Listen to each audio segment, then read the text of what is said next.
we basically understand the physics. Okay, it's not a mystery. It's not a mystery. Now, also where they come from. Oh yeah, one other final point. Then I'm going to shut up. Okay. Well, you asked, what's the motivations? Tim Ventura really wants to. What's the motivations? Well, we have a point of observation. I actually had contact with these Tic Tacs when I was a kid. They told me they were from the future, and they said, "Well, we're doing now. We're creating them. It's a loop in time."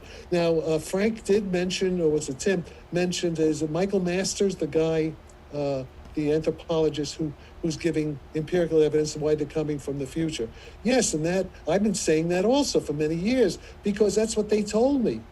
And I know that sounds a little Jack, how do you know? Did you saw something or someone called you on the phone? I remember you having a story where some robot called you on a phone. The phone. All right, so that you had this career where you got some black budget money from some. I'm always getting black, but how do you think I lived the last? Well, like, why? What's the probability that someone in the military contacted you? Why do you trust that? Because yes, okay, good question. Good question. Because in 1953, they told me things that are going to happen in 1973, which happened. Like when I met Hal Puthoff, when I met Russell Todd. Oh, so like you're saying it's more likely that someone contacted you from the future than someone here now, How in 19... First of all, you were not alive in 1953. You're saying it's more likely that someone contacted you from the future. 1953 was a very primitive time compared to now, okay? So I don't think any of the military officers back in 1953 would be able to predict, I'm going to meet Hal Puthoff and other scientists working on UFOs and consciousness and paranormal back in 20 years from then, in 1973, which actually happened. This is all in David Kaiser's book, How the Hippies Saved Physics, right? So it's not just... And also... What about remote viewing? I've had that happen quite a few times. Well, wait, let me finish now. Because I'm talking about facts, empirical facts. Because now if you go to the website SoundCloud, there's actually a recording from 1973 of the actual meeting, a Central Intelligence Agency recording of me back in 1973 talking about the phone call I got in 1953 with Russell Targ and Brenda Reagan. And then Brenda Reagan says, oh yeah, we have all kinds of evidence. We have other kids who have had the same experience. So what the hell's going on here, right?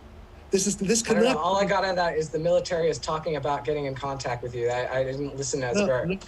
Okay, well, you're missing the whole thing. I'm being playful, but the point is, there's evidence here. There's recorded evidence. The actual CIA recorded conversation is on the internet. You can hear it yourself. You can hear Jack Sarfati in 1973 talking about the phone call from the computer on board the spacecraft from the future.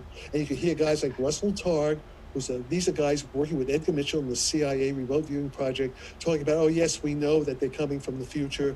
We have all kinds of other evidence, Okay, and Jack, if I could jump in, I put a link up to that in chat, and I will put that on the website as well when we publish this. Yeah, so what I'm saying is we have actual, it's like, think like you're a cop, you're a policeman, you're Inspector McGray, studying a murder. You're trying to solve a mystery here. You have to look at every piece of evidence. It doesn't have to be like, straight scientific stuff. You follow your clues. So here we have some, what is called high strangeness that really happened. There's the paper by Jacques Vallée and Eric Davis on high strangeness having to do with the Skinwalker Ranch and all that spooky stuff. Well, here's real spooky stuff. I said I got a goddamn phone call when I was a kid. Now, it turns out there were many phone calls, okay, which I had forgotten a bunch of them. That's another thing. And that's all been corroborated by the actual evidence of what happened. So the point is, what the phone call said, the basic idea is that I with you guys, other people like Hal Puthoff, that we are creating the time travel tic-tac technology. It's all a self-consistent, what's called a loop in time, which is a well-known concept, from Novikov, self-consistent loops in time, and CTPs, closed time like curves, hypercomputation. Okay, so and then the conformal gravity fits into that as well, because I know. Yeah, of course, everything is fitting together. It's all making sense. And the thing is this: see, what I have, which most of you don't have, I'm 81 years old, so I have an institutional memory from the late 1940s to now, which you guys don't have. I see the big picture that you guys don't see. Like a detective, you have little pieces of the puzzle. You don't have all the pieces. You don't have the long view, which I have. And now let me say something else. When the CIA, basically started being open with me back in the 1970s, this guy George Koopman, who was a military intelligence guy who was funding us at the time. This is all in the hippie say physics. You could all you could all check this out. David Kaiser's MIT book. They said, okay, what CIA wants to know, how does consciousness work and how do flying saucers fly? That's what they want to know in terms of physics. That was our mission, okay? That's why I've been getting paid all these 50 years, basically, okay? And now, in the last couple of years, we've actually solved the problem that we've been paid to solve. We've solved, conceptually, there's a lot of engineering, as you pointed out, the metamaterials. But we were tasked by the intelligence services back in the 1970s to work on this problem. And now I claim we've solved it. So that's why it's very important, politically speaking, right now, that when you have Senator Rubio and you have the UAP task force at the Pentagon, that these young schmucks who are in the Pentagon now, who don't know what the hell happened 50 years ago, which I do know, that they should be talking to me to find out about this, and not just depend on what Eric Davis and what John Alexander, who doesn't know anything about physics, what those guys, or Christopher Mellon, what they say. They shouldn't depend on that. They should find out what the hell I'm talking about. Okay. Well, Jack, if I could jump in. Yes. Now, you were talking about Frank's stuff. How could you connect your experience to what Frank was writing about in terms of threat potential, I guess? Because I know that you've talked about threat potential also, right? Well, the threat is obvious. I mean, okay, and Frank actually said, you were Frank last time, it's a big universe. There are many intelligences out there with this kind of technology. It's elementary technology. It's not that it's that complicated. Any civilization that learns physics at a certain level is going to get this time travel tic-tac-tech. So there could be, and in fact there probably are, there are hostile forces with tic-tac-tech out there, as well as our guys from the future. So I mean, it's not just one intelligence out there. I mean, Frank actually made that point last night, which I agree with. Does that answer your question? Yeah, no, absolutely. Are there any other questions, by the way? Yeah, let's try to hear some of those. I'll let Tim kind of direct the questions. I don't know who's muted or unmuted. I'm still unmuted. Let me go back to Jeremy, if that's okay. Yeah, I wanted to ask a couple of different questions. This is an engineering conference, so my main interest in this is of course the physics and the engineering. So I want to get back to that and talk about the specifically the type of material. So I have a material scientist that, with also a team, we have a team of engineers and stuff. So we're trying to design the material that has these properties. And I know you showed some of those graphs with the different, the different where you sit on that which quadrant you sit on with respect to permeability and permittivity variables. In two different materials and how they interact. And so I'm kind of have questions about, the material end of this. And I've been looking at candidates, since, reading about this and Eric Davis's work on warp drives and feasibility mechanisms for producing negative energy states. And he had referenced, Jack Sarfati's work. So that's how I found Jack's great work on squeeze states. And I noticed that also Wheeler published a 1985 paper on squeezed coherent states and something called the Frank-Condon effect. I was wondering if you had ever heard of the Frank-Condon effect, because it's sort of that's where I'm looking in the future for the types of materials that I want to design and engineer to, as far as these metamaterials that we're talking about, and talking about building and really building an experiment that we can test these theories with. So I kind of wanted to hear Jack and also or David's thoughts on the materials side of this, and and what they have to do? Yeah, that's definitely a good question. So I don't know specifically what this Frank-Condon effect, but I do know that in my investigation of these multiple time dimensions, it actually relates to the squeeze states of light. So there's some other work that looked into the same the same Lie algebras that were used for discussing squeeze states of photons are related to the kind of three mass generations I was talking about in this unified field theory model that I'm looking at. So that's the closest connection I personally have as kind of like a particle physicist right now. I haven't really exhaustively looked into the details of these metamaterials, not even as much as Jack. So, we've actually stayed in brief email contact. I've reached out to you in the past. So yeah, we should stay in contact, and I'll try to look into it more, but I don't really have very specific details to elaborate on. Okay, do you want me to comment on that too? Yes. That's a good question, and that's where the research has to be done. That's analogous to saying it's 1941, 42.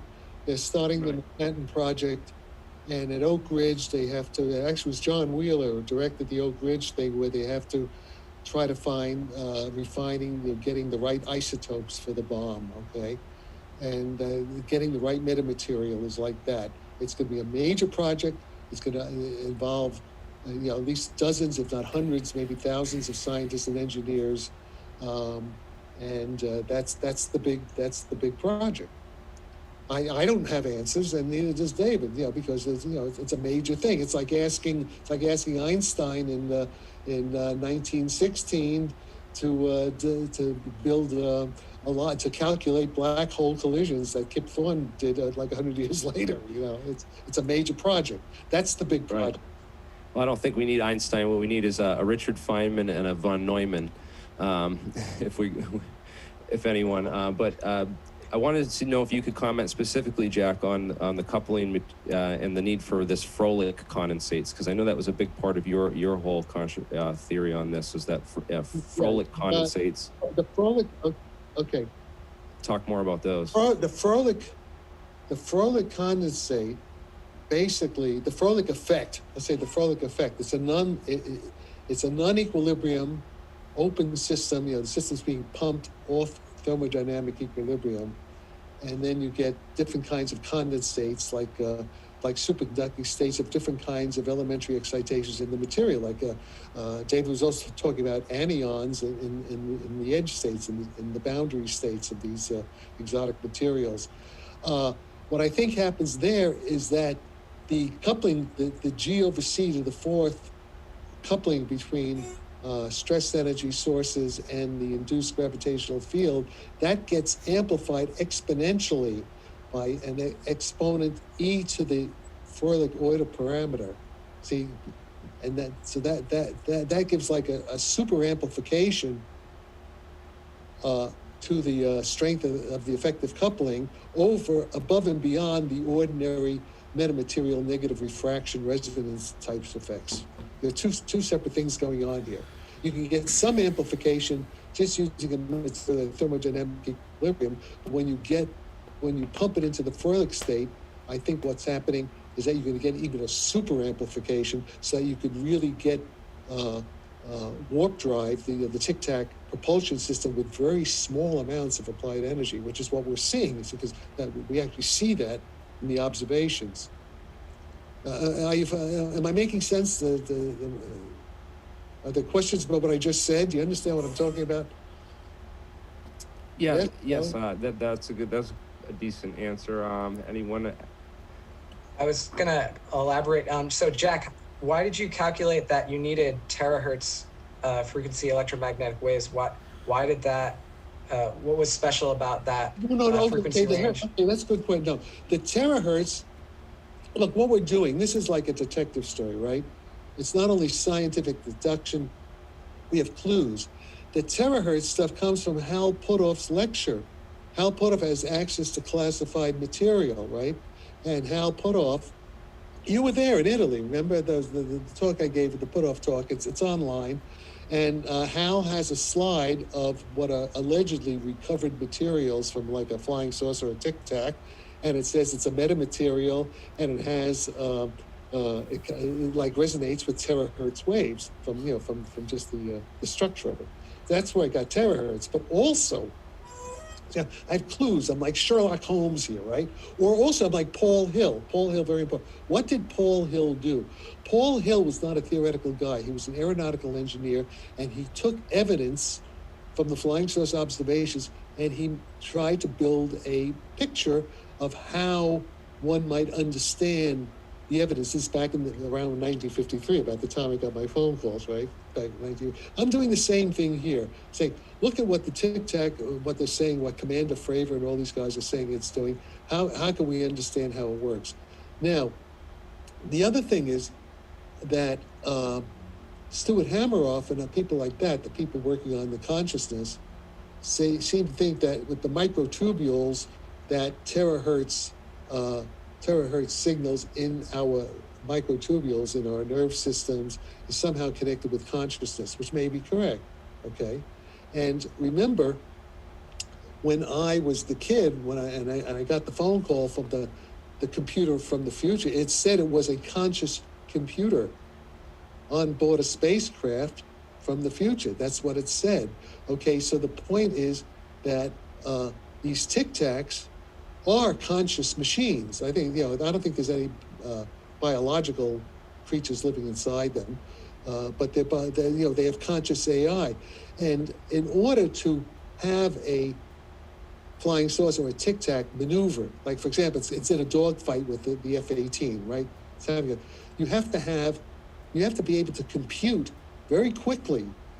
You have to be able to compute how much gravity, how much anti-gravity you need induced in different parts of the fuselage. That's that's the whole idea of the Alek warp drive. In the Alek warp drive, you have gravity, you induce gravity at the nose of the craft and induced anti-gravity, expanding space at the tail of the craft. Well, you have to be able to, in real time, dynamically change the distribution of gravity and anti-gravity over different parts of the fuselage. You have to do that very quickly. And we're talking about, that's like a hypercomputer. That's like one of these, the closed time, like the CTC computers, hypercomputers that... I don't understand.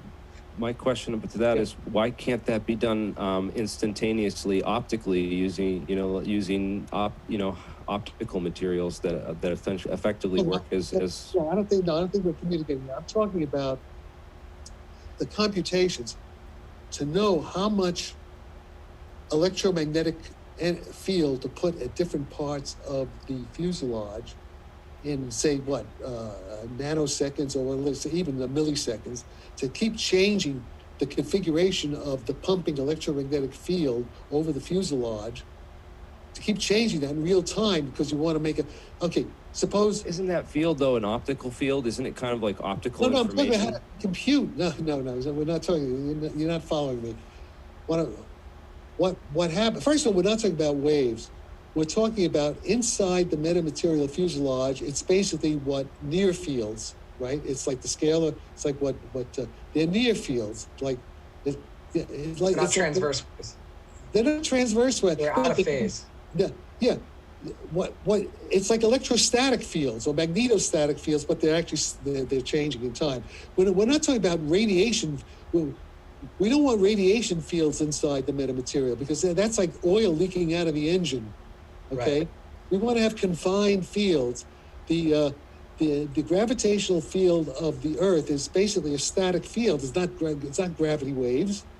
They're static. They're zero frequency waves. So. I guess the way I'm interpreting this is as a sort of a physical lens that I can build that warps this. That may be, but you have to know how to shape. Okay, use your analogy. You have to know how to keep changing the shape of different parts of the lens in time dynamically in order to... So I think there's a work in progress that could be done. I think Jack might be putting a little bit of the car. We don't need to get precise control of everything down to the micrometer for gravitation. I mean, the first thing to do is just make sure we can get something where it's stable and it's stationary and it's there. Let me finish, right? So we need to figure out how to do that. Obviously, Jack is also talking about the computations needed just to figure out what materials are needed to get here, right? That's a big part of what he's focused on. That's a little bit part of the gap. But I mean, in terms of understanding these effects. First, you just need to figure out how am I going to get this thing stationary? Then we can figure out how to get something moving. Yeah, that's all you true. might not need too much fine precision of,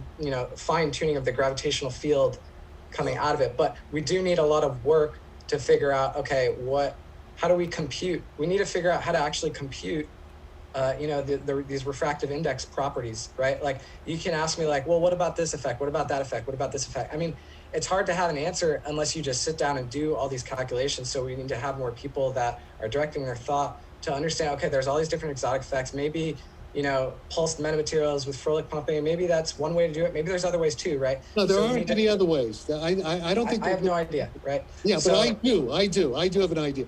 But there are two separate problems. What Dave was just talking, you were talking about right now in the laboratory to actually start designing, doing experiments. Yeah, everything you said is true. I was talking about something else. I was talking about the actual advanced intelligence out there that's contacting the Navy, in these close encounters, what they have on board. This, I'm getting back to Frank Milburn's best, his Sadat position paper.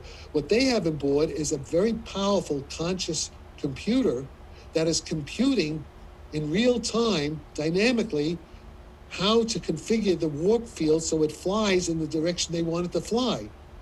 See, that might not be the thing that we should focus on, because that might not be the first thing. There might be a more preliminary step that we can test. No, I'm talking about right now. I'm talking about for the Pentagon to know what the hell is needed. Okay.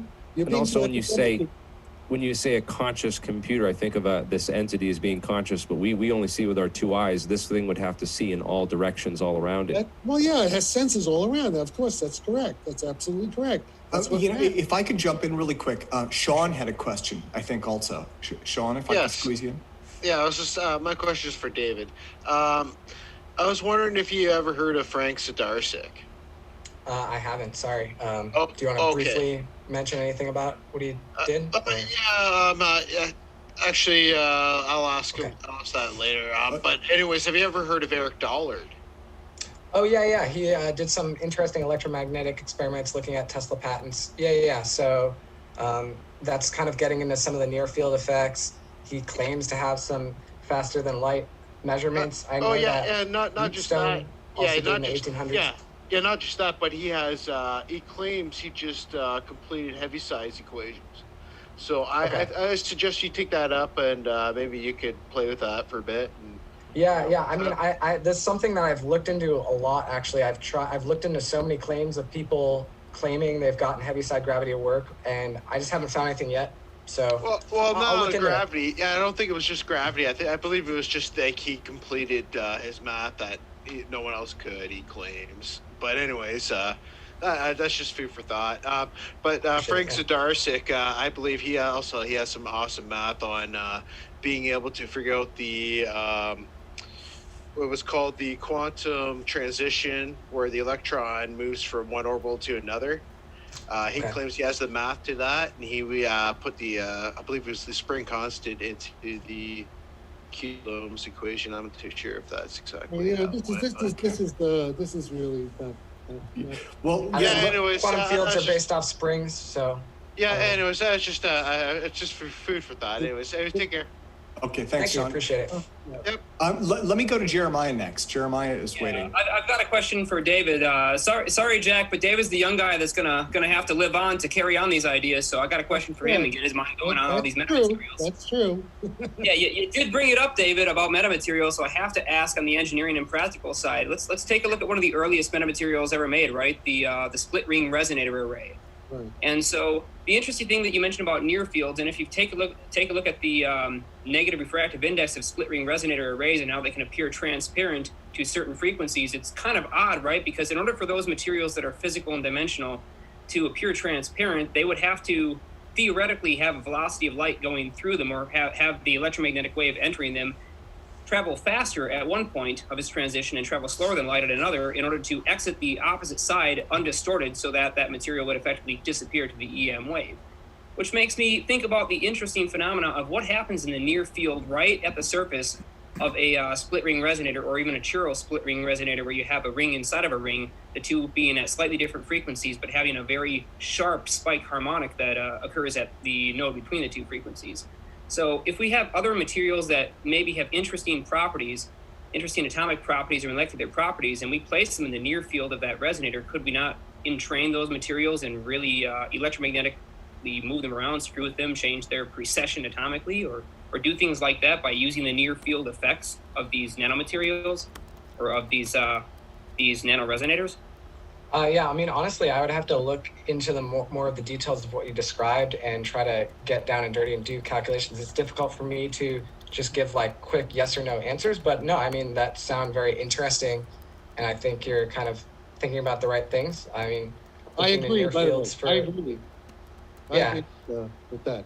Yeah, these are the kinds of attempting to play with the concept. It's complicated, but we're attempting to design something now, and we're going to take some measurements and see what we get. Honestly, I think that we're flying in the dark. I'll be the first to tell you I have no idea what I'm doing, but I am reading papers and attempting to understand it. Okay, let me give you let me give you a general idea here, because this is important. That hasn't been mentioned yet. Well, no, actually, David, you mentioned very briefly. In order to get anti-gravity, I'm talking about now at the practical, the practical tic-tac level. What matters is the dissipation. It's the phase shift.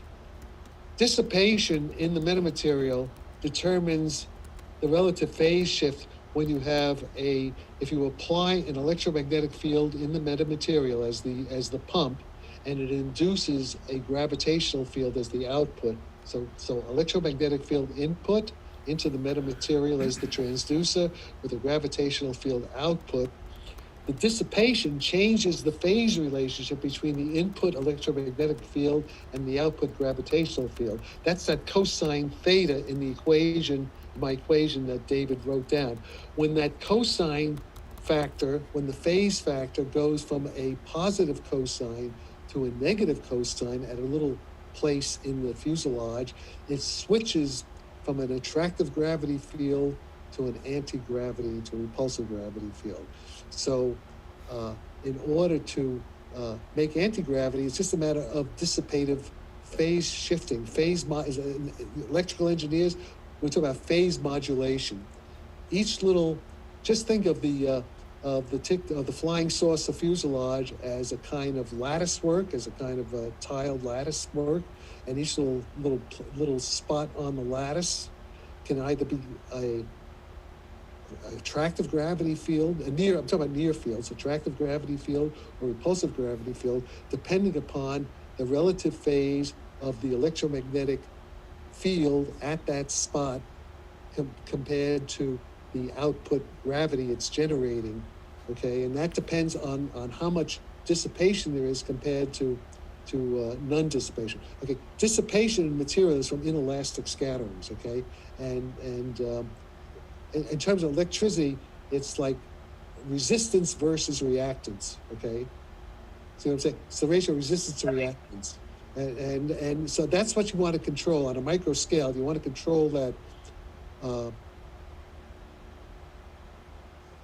thing. Okay, are you getting what I'm trying to tell you? Yeah. I mean, it gives me this idea about a phase conjugate mirror type system where you actually reflect a wave out in both directions, but one of those sides is interacted with. You perfectly balance back your wave because this metamaterial has the ability to absorb it and reflect it back at the same angle it came out. And then you could effectively push back against the field that you just created within unenclosed space and create a force that would not be equal and opposite because it's time delayed. No, that's not quite what I mean. But see, I think in terms of the actual equations, you're thinking in terms of physical pictures. Engineering. I'll admit I'm an engineer all the way, through and through. Okay, so. But don't think of waves. I'm thinking even of like applying voltages. I'm talking about induction fields, near fields, okay? Just think of a capacitor. Just think of a capacitor, LCR network, okay? A capacitor with a coil wrapped around it, that sort of thing. Fields. And just by changing the voltage, by changing the input voltage, you can change the input. Just think of a simple capacitor, of electrostatic field between the parallel plates of the capacitor, right? And that electrostatic field will generate a gravitational field according to Einstein's field equation. Let's just think of that. That's interesting. That makes a lot more sense about the high frequency gravitational wave detector that we were talking about last time. Okay, right now I'm just thinking almost DC. Let's forget waves. Let's just think that I have a voltage across a capacitor, and I'm slowly changing the voltage in time. That's gonna, and that will generate a gravitational field. But so is it the rate change that creates the gravitational field? The actual change in potential is it the change in potential between the plates that creates the field, or just the static potential between the plates? No, the static potential is the electric field, right? The gradient of the voltage, okay? The electric field in the capacitor is going to generate a gravitational field according to Einstein's field equation. Now the problem is, catch that. That's interesting. All energy sources gravitational fields, and this is neglected. This is always neglected, right? So in quantum field theory, you just study everything in flat space-time and you put all the matter in, but really gravity, right? Any energetic thing is going to warp space-time. So yeah. So here's the thing. So now let's be very specific. We're just going to talk about a battery connected to a condenser, okay? But that condenser is filled with a special kind of metamaterial. All right? That's the picture. Let's make it as simple as like the hydrogen atom, as simple as possible situation. Okay, so we apply a voltage to that system. Applying the voltage is like pumping the system. We apply a voltage. That voltage generates a gravitational field inside, in the material between the plates of the capacitor. E equals mc squared. That equals, yeah, well, that's true, but that's not. No, but it's like it's the C in it is you're just pumping light into the system in electromagnetic fields. Okay, wait. I'll give you a simple way for engineers. Einstein's field equation is just like Ohm's law. We all know Ohm's law, right? Ohm's law. The output current is the applied voltage divided by the resistance. Okay. You can think of Einstein's field equation that way. The voltage is the stress energy tensor. 1 over the resistance is the coupling constant, G over C to the 4. And the current is like the gravitational field. This is an analogy, okay? This is an analogy. So the point is this. What you want to do, what the metamaterial does, it makes a very small resistance. For a fixed voltage, for a fixed voltage across the capacitor, if you're somehow able to control the resistance and make the resistance go to 0, like in a superconductor, so to speak, you get a very big current output. The current output is like the gravitational warp field. So that's the basic idea. So the metamaterial is a way of getting, in this analogy, very small resistance. That's low power warp drive. That's what we're aiming for. Okay? Does that make sense? Yeah, I did have another question for you on the experimental side of just this capacitor, though. If you had, let's say, a theoretical 1 million K factor in possible dielectric, that you could put, a few 100,000 volts in 1 millimeter, and you were to measure, say, gravity distortion around that capacitor, would you be able to measure it? Well, okay, that's a good question. Because I guess what I'm asking is, you're taking electrons from one plane and you're putting them on the other. You're just moving them from point A to point B, but they're technically still within the same device. So you have the same amount of total energy in the system. I guess I'm confused by why the separation of the positive and negative charges equals a gravitational field. I don't think, all I'm doing is look at the mathematics of Einstein's field equations, okay? And now you did say, the thing is this. Now, so you said if the K factor is what, 10,000? But let's say it's a million, because we already have 200,000 K factor. If it's a million. Yeah, if it's a million, let's see, and I think that I think that will increase the efficiency by a million times by 10 to the 12, I think. Goes as the square. Does it? Let's see. Yeah. Because c squared is 1 over the dielectric constant. C squared is 1 over epsilon 0 mu 0.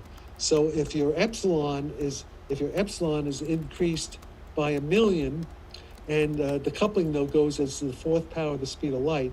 So okay, if you give me a dielectric constant of 1 million, the gravitational effect is amplified by 1 trillion, by the basic square of that. Wow. Okay. Did not expect According to that. Einstein. Okay, so let me jump in really quick. Let me go to Todd next. Todd, you there?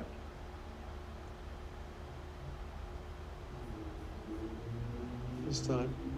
There we go. Oh, there he is. Okay, hit the wrong button. Hey, so on this metamaterial stuff, I'm working from the engineering side. I don't know if you're familiar with any of my work. Todd Desiato. No. Sorry. The name is, yeah, we know your name, but no, I don't know what. All right. I published a paper 2016 and 2018 about an engineering model of quantum gravity. And in that model, it's not at all really different from what you've been presenting. What you call spin density, I just look at QED and at the Compton frequency, the Compton wavelength. You have breakdown and you have exchange scattering with the vacuum. So that becomes your finite radius. Basically, have you considered that the scalar magnetic field is the scalar field you're looking for? Because in your Jack's equations, you want M, you want a strong magnetization, and you want a low speed of light, which you're going to get with a material that's got a high magnetization like ferrous materials. And then you have, you can induce in such a material Larmor precessions.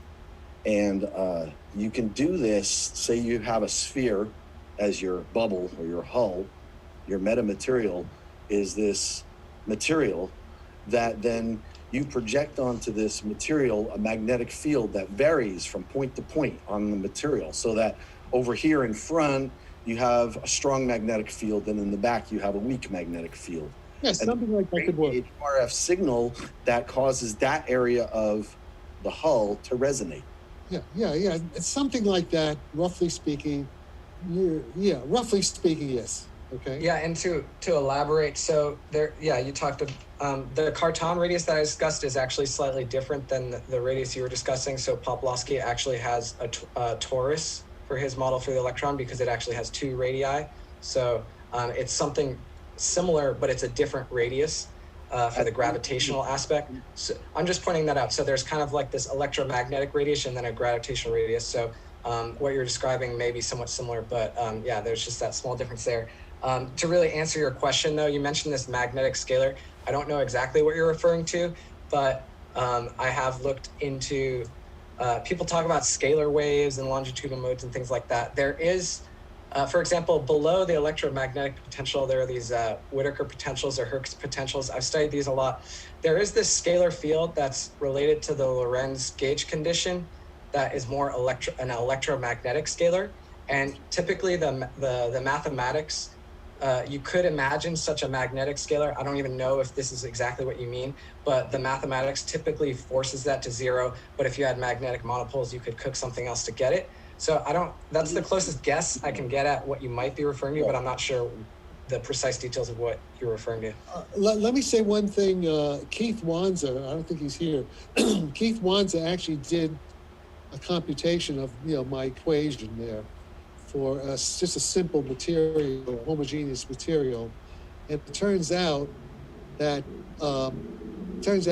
the magnetic permeability appears in the effective coupling between stress energy and induced gravity has the magnetic permeability in the denominator, so that diamagnetic materials like superconductors, this should actually give a strong induced gravity field. So that would tie in a little bit with the Modenese work and the Podklinov, whatever.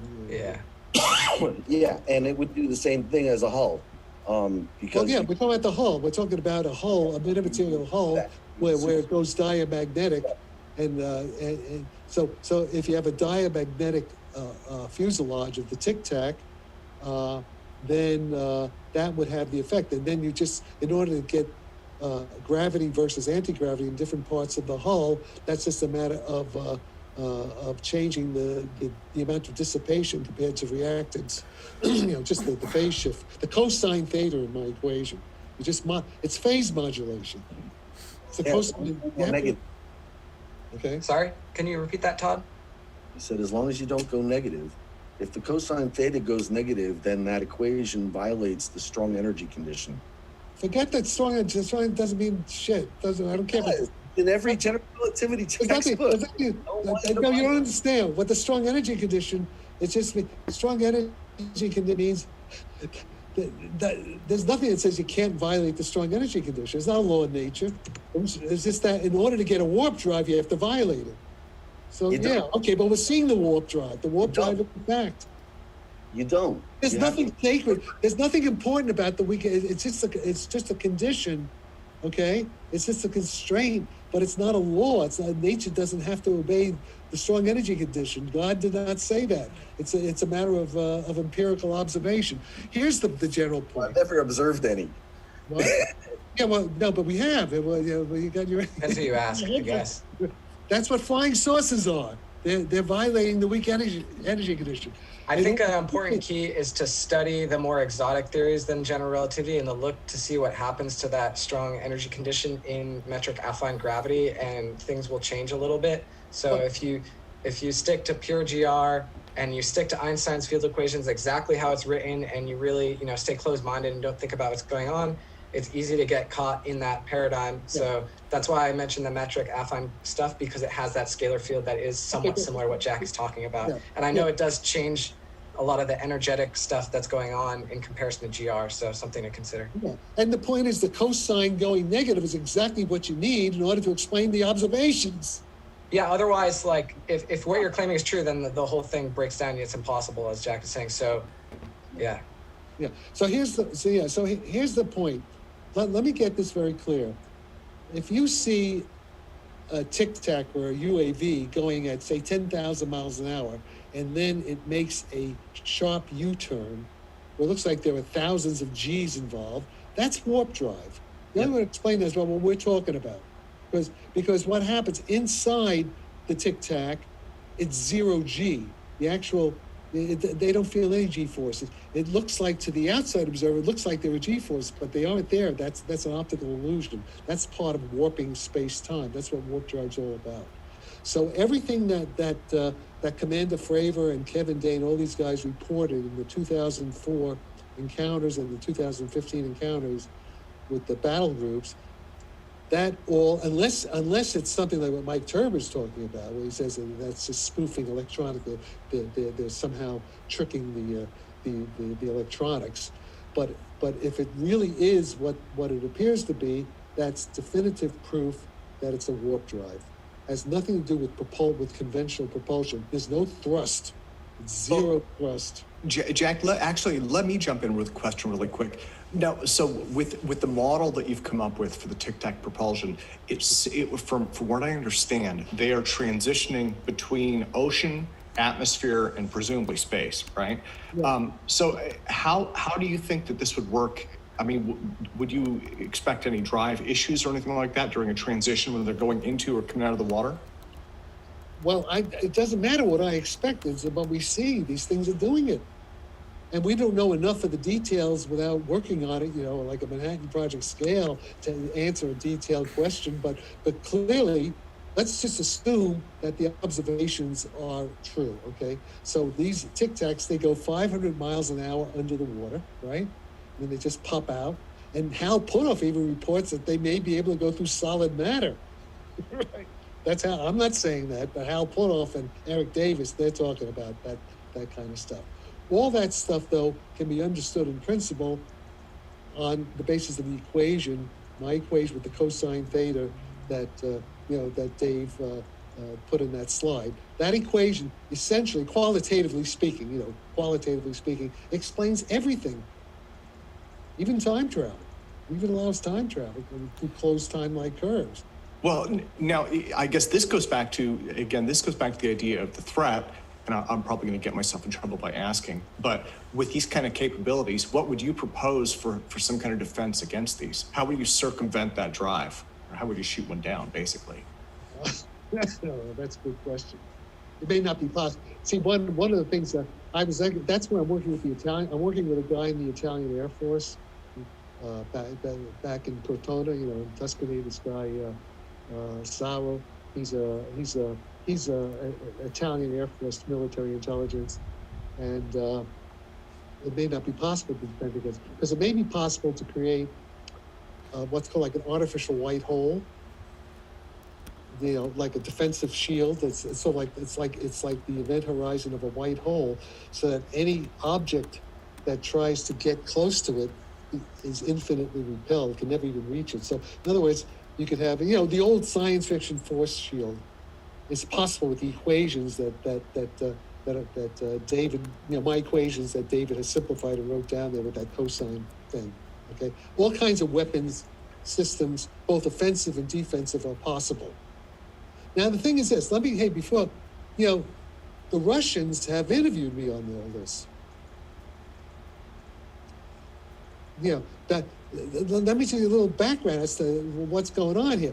I first gave these ideas in a very primitive, rough form in 2011 at a DARPA NASA 100-year Starship meeting.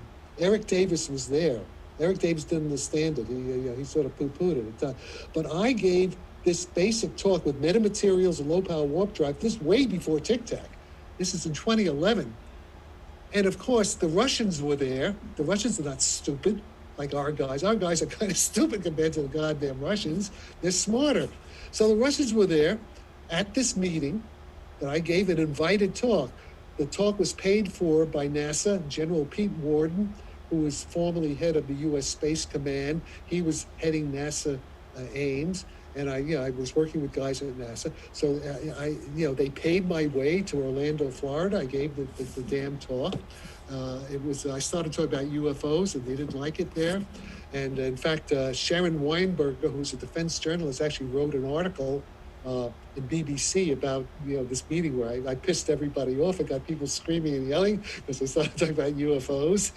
Okay, so in any case, the Russians were there. The Russians take me seriously. So around 2014, I get a phone call from Vladimir. He says, Vladimir, we are from St. Petersburg Channel 5, and we would like to make a video of you. Okay. Said, okay, this is San Francisco. So Vladimir and another guy, I have this all photographs of them.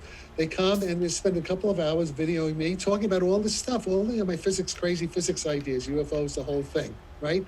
So this is like 2014, 2015. And they said they would send me the video of it. They would send me the program. I never got the program, never saw the program. But a few months later, Vladimir Putin comes out with this whole big thing that how Russia's going to get teleportation, all these advanced quantum technology weapons, just this kind of stuff that I was talking about to the Russians, okay? All right. Jack, so then, there's a couple other ways that the Tic Tac could be doing those 90-degree turns at like 10,000 miles an hour. Have you ever considered the possibility that they can control the inertial mass of the craft, make it almost zero? No, that's bullshit. Okay, I'm glad you said that. Right away, that's bullshit. As soon as I hear that, that shows you don't understand basic general relativity. I know you say that to everyone. You cannot change the inertial mass. It doesn't do anything. You don't understand. Where does the inertial mass come from in the first place? If you can't answer that question, then you can't say that you can't remove it. Okay, first of all, there's a little book called Just Six Numbers by Sir Martin Rees, British astronomer, master, Stephen Hawking's boss. And he talks about if you try to change the inertial mass by even a small percentage, you blow up the fucking universe. Okay, so that's the stupidest idea I ever heard. Now, unfortunately, even Hal Puthoff has pushed that idea a little bit, and it's really stupid. It violates elementary physics, okay? There's no way to change it. And even it doesn't violate quantum field theory. Let me finish. Even if this is an elementary physics 101 lecture, okay? The next lecture is actually about negating inertial mass. Shut up and let me talk. Okay, shut up. Let me talk. Respect your elders, young man. Okay, listen. Well, elders in Hey. age, not in intelligence. Shut up a minute. Shut up. If you change the inertial mass, that means you make it like a photon. Hey, Jack, what are all the masses of the particles in conformal gravity? Pardon me? What are all the masses of all the particles in conformal gravity at high energy? Is it? But zero. Oh, wait, how did it go to zero? No, but that's just a mathematical thing. The point is. No, it's just a mathematical thing connected to a scalar field. You're right. No, yeah, but you don't change. If you change the scale of that, Lenny Susskind, read Lenny Suskind's book. He said, if you try to change that scalar field, you're going to blow up the universe. You have mass renormalization in quantum field theory. It looks like we need to figure out renormalizability of gravity, and maybe inertial mass is related to that. I don't know, though. Yeah, but just a minute. Just a thought. First of all, you don't change the mass of the ship. That's impossible. You don't change the mass. And even if you could change, it wouldn't help. It wouldn't change anything. Impossible is a very dangerous word. No, you don't see. You don't understand. Look, I understand. You understand certain engineering. You understand parts of physics, but you do not understand the part of physics relevant to that question, because it's a totally crazy, stupid thing to even suggest. And even if you could do it, it wouldn't help. Well, if it's okay, let me jump back in then. You were talking about the white holes, and I'm going back to the weapons part of it. So if you have a metamaterial covered hull, if you were able to ablate part of that hull, or perhaps even just darken it, damage the metamaterials, would that create kind of like a pinhole leak that would cause the vehicle to destruct? Oh, sure, yeah, of course, yeah. Yes, but the thing is, I see what you're saying. Can we shoot down a Tic Tac? Yeah, well, maybe that happened at Roswell in a few cases, where they shot down flying saucers just with BB guns. That's possible. But the thing is this: if they want to, if you have a Tic Tac with that kind of technology, you can create a white hole kind of shield around it so that couldn't happen. If it's switched off, of course, you could destroy it. It's delicate. See what I mean? Yeah. So it just depends on, maybe they switched off their cloak field. They switched off their it's just like Star Trek. They switched off the shield. If you switch off the shield, yes, you could destroy it. Well, and the reason I asked was, and again, I'm very ignorant on this, but my thought was, everything that I've seen so far, like when I interviewed Frank, he had talked about soldiers popping off rounds with their rifles and stuff like that. It seems like a kinetic weapon would be too slow, and if this thing is able to go through water, maybe even land, like Hal has said, kinetic weapons probably wouldn't be the way to go. But we some don't know kind of a that. beam weapon. It depends on the precise details of how that craft is operating. I mean, if it's perfect and it's doing perfect anti-gravity, then that really implies that no energy can get in. So I think you would basically have to be able to figure out how to do like quantum cryptography on space-time at that point to figure out how to make a weapon to like penetrate that, because you can't even use classical energy to like get in there. But you maybe you can't put photons on it. You're saying the photons would just go around because it's like a point particle. If the thing is literally cloaked and invisible, it depends on the details of the field profile around it, right? Let's put it this way. What's clear is that if with our conventional forces, if there's a hostile force with tic-tac-tech, they're going to kick our asses and we can't do a fucking thing. Unless we're lucky. Yeah, but there has to be a road. There has to be a road also to some kind of deterrent, right? At some point. Yeah, there has that's to be a the road. path. But let me tell you something. Right now, the Americans are so goddamn stupid about this that they're not going about it in the right way. The Russians, I think, are, because the Russians take my work seriously. The Russians are working on all this stuff. And I don't know, and let me also mention another thing. Guess what? Guess who else follows my work? Over 300 Iranian physicists in Tehran track my work on LinkedIn. That's easily checked. Frank, you use your intelligence connections. Just go on LinkedIn. So look at all the Iranian scientists and intelligence operators. Jack, they're watching all of this communication, both mine, Jeremy's, Todd's. Yeah. They watch everything. The Chinese, the Russians. I've had people checking my emails because I was getting spam emails coming from China. It's coming from Russia. You're not the only one. You're not that special. We all get that. I know, but I'm the only. Yes, I'm not the only. But I'm the only one that has stuff that really works. You guys are just fucking around. Well, what the fuck okay. are you doing? Let me, That's the right, difference. right. That's the difference. guys. Let me go to Frank. Let me go to Frank because he has his hand raised. So Yeah, thanks, guys. I just wanted to ask a quick question. So if we were trying to disable the field of this imaginary tic-tac, or this theoretical tic-tac, presumably to do that, it's going to take, and to have a weapon capable of penetrating it. So presumably that's going to take like a huge Manhattan-style project with loads of money, loads of resources, loads of physicists, loads of engineers. Yes, of course. It's like the atomic bomb. You don't get anything for nothing. I mean, what, you're going to get gold? You're going to get bricks without straw? You have to put in money. But the point is, our guys are so goddamn stupid, because and the reason they're stupid, in my opinion, is they're depending on John Alexander. There's no shit from Chernobyl about physics. They go to John Alexander, ask his opinion. They don't come to me and ask my opinion. And Eric Davis is okay, but even he's got issues. He's got Jack. Jack, where's your flying saucer? If you got all the answers, who's building it and where is it? Don't be a stupid asshole, Sokol. What are you asking? Yeah. What kind of a idiot? Guys, let's try and rein this back in, because I'm a theoretical physicist. I make equations. It's like asking Einstein to build a nuclear reactor, and when he comes out with equals MC squared. That's not my job. Yeah, I'll probably have to do a slight editing here for this. Yeah, you have to, but it makes it more entertaining. It definitely made it more entertaining, Jack. Thank you. Yeah.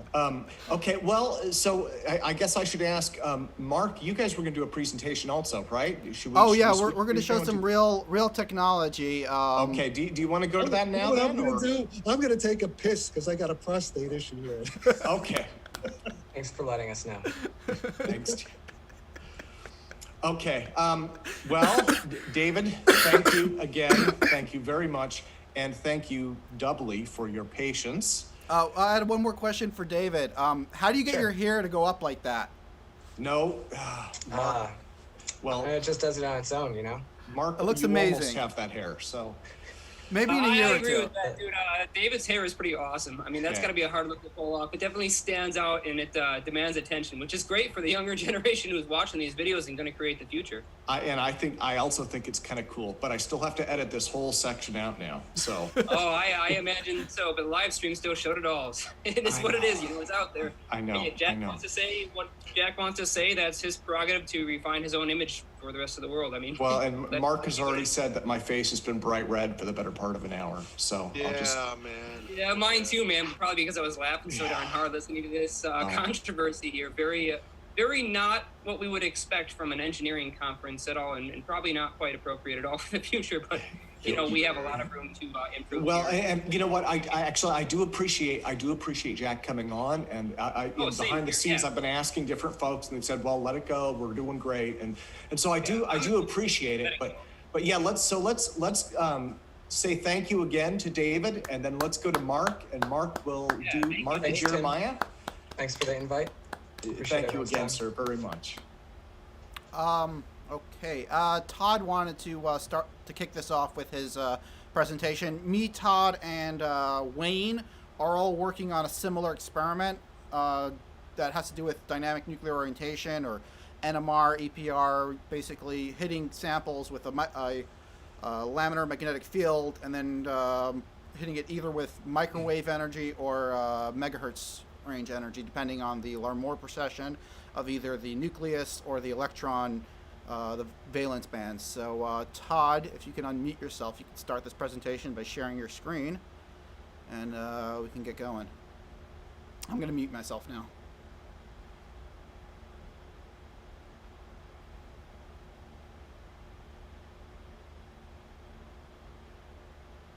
All right, can you see it? We can see it, Todd. Thank you. All right. Okay, so like I was saying, I came out with a model of quantum gravity that is intended for engineering purposes, and I've been working on an experiment, and so I did a write-up here that'll explain what the experiment's about and why I'm doing it. So it's proposed that the gravitational fields may be interpreted as a reduction of the relative available driving power, the watts, of the electromagnetic zero-point field. Gravitational time dilation and length contraction may then be interpreted as a loss of power in the interaction between matter and the zero-point field. it is hypothesized that the loss of power is due to increased radiative damping within matter due to Larmor radiation at the Compton frequency. The relative damping factor affects the relative ground state energy of the quantum mechanical harmonic oscillators such that the mean square fluctuations of matter reproduce the behavior attributed to and resulting from the space-time metric of general relativity. From this principle, the phenomenon observed by a distant observer that are attributed to gravity may be reproduced using a variable relative damping factor acting on the harmonic oscillators of matter.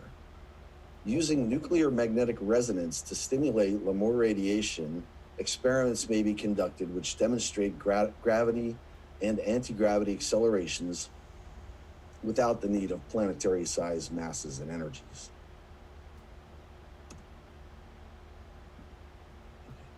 So just really quick, because this is from my presentation before for those who didn't see it. I use scalar magnetic flux, quantized scalar magnetic flux. This is the basis of resistance because ohms is basically flux per unit charge. And the scalar field is here, and it's the variable that is used to change the gauge in the Lorentz gauge. And this variable has units of magnetic flux.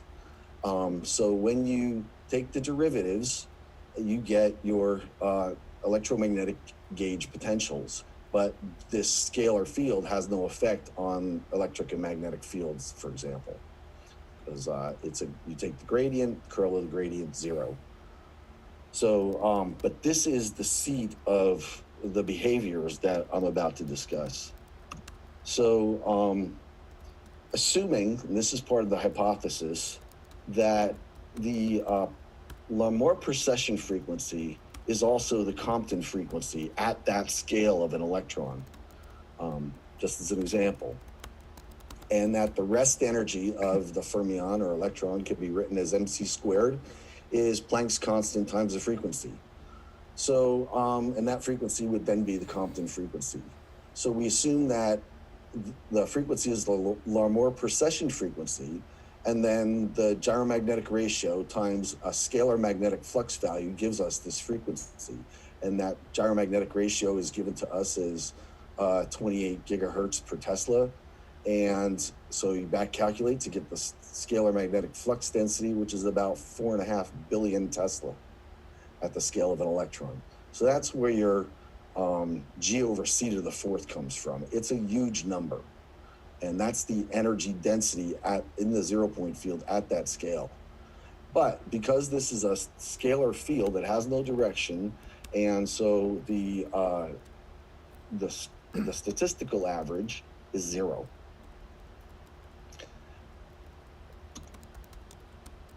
Okay, so when you have Larmor precession, you have a radiated power, and the fluctuation, the mean square fluctuation in radiated power is this equation. And from the 0-point field, proportional to omega cubed, you get a power fluctuation that is this equation. And when these two are equal, for that particle in that region, space-time is flat. There's no motion in that. There's no curvature or gravitational field. It could be different power values, but as long as these two are equal, then the particle is in equilibrium with the vacuum. And now you introduce a damping factor from the Earth, for example, and it's a very small damping factor, but with this damping factor, the power, square root of this basically, is losing power. The particle is losing power at a rate of 8.76 times 10 to the minus 29 watts per second from its Compton frequency. And that leads to time dilation and length contraction. The proton would be slightly slower, faster. And the good news is that regardless of that 4.5 billion Teslas, a 1 kilogram is losing about 100 watts a second. So that's not an unreasonable number, 100 watts per kilogram per second. So my experiment that I'm working on, and I've been working on this for the better part of 2.5 months now, putting everything together, is to demonstrate I can generate the generation of repeatable nuclear magnetic resonance signals and control of the Larmor precession frequency using a uniform magnetic vector field applied to a sample of deionized water or other material samples.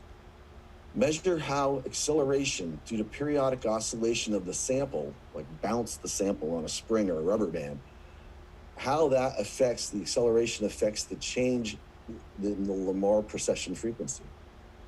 Then apply an oscillating magnetic vector field that replicates the changing Larmor frequency previously measured in an attempt to exert forces on the sample at the same oscillation frequency.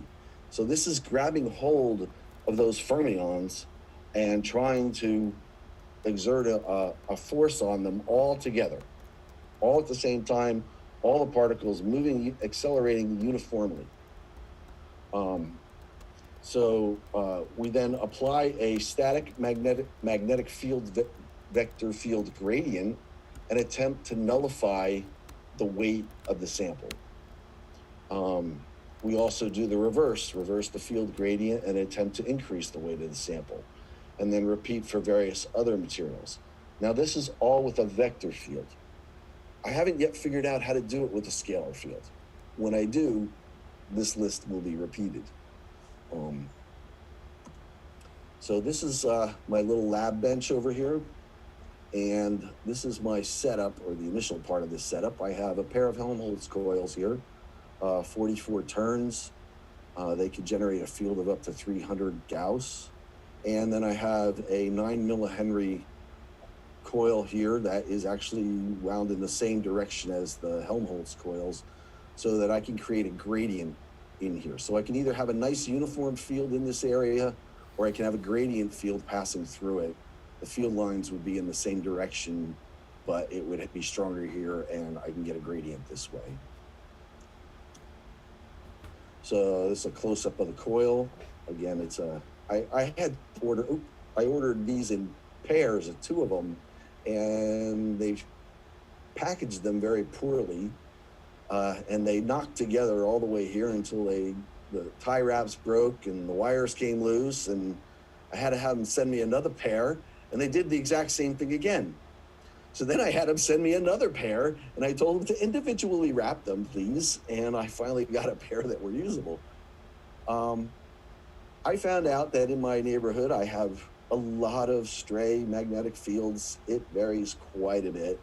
So I got some at Paul Morad's suggestion. I got myself some high mu 80 sheet metal and built myself a 0 mu chamber, a 0 Gauss chamber. So this is actually 3 layers of high mu 80 mu metal and a bottom. It's 12 inches in diameter, and then another layer that's about 1/4 inch less than that.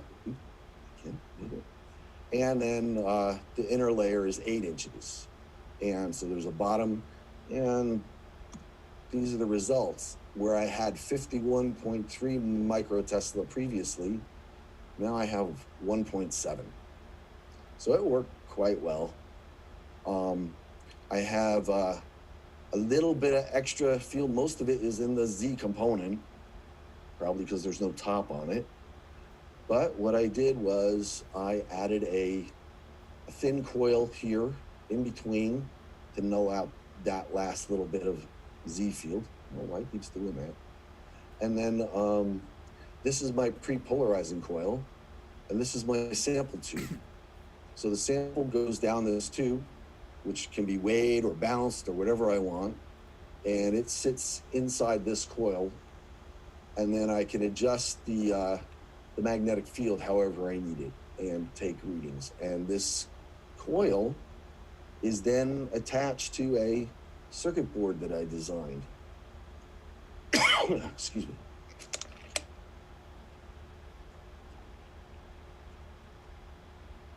The schematic is basically a timer with a 4th order bandpass filter.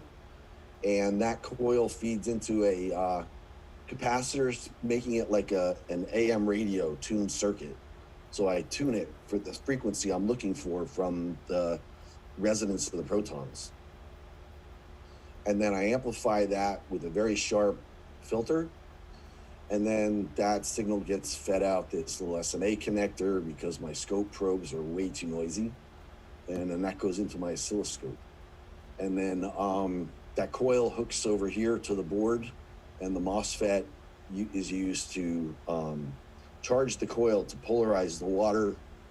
Then when the coil lets go, it is clamped, the voltage is clamped by this metal oxide varistor and drained very quickly by these resistors. So it's over damped. So I don't have any oscillation. I don't let the voltage reverse or the current reverse, because all I want to do is align the protons along the coil and then let them relax back to the Helmholtz coil field.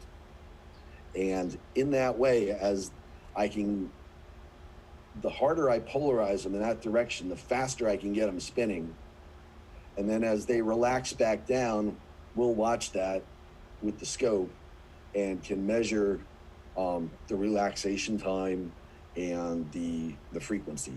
And then varying the magnetic field, I can control the frequency. That's the goal. This is where I'm at right now. So I designed this board, the boards came, I built one using 555 timers, and it would work for one frequency, but I want to try multiple materials and multiple frequencies. So I restuffed the board, and I put 4 capacitors in little sockets so I can change them out and change the value and tune it to different frequencies. And and then I did a Arduino, which now controls it, and I can control the timing and change it to however I want. So I can have a program that works at 2.5 kilohertz for water, and I can have a program that works at 1 megahertz for other materials. And so I should be able to do NMR and electron parametric resonance with this setup, because I can vary both the frequencies, the tuning, and the magnetic fields. And so I made a little magnetic probe here with some Hall effect sensors, which I can drop down in there to test the field and see what strength it is. And with the Arduino, I can actually log that data. But I need the oscilloscope to actually see the signal, because the Arduino is way too slow. And so that's it. That's where I'm at right now. My goal is to, keep working at this. I need to get an accelerometer, and I need to get all this put together and tested and start recording some signals. Seriously, I just finished writing the program today, and it took a couple of days, and stuffing the board took a couple of days, and I had to work too. So it's coming along pretty good, and hopefully soon we'll have some data to share. So that's about it. You have any questions? I'm open. Let me see. We've got Jeremiah and Eric. And why don't we go to Eric? Eric, would you like to go first, sir?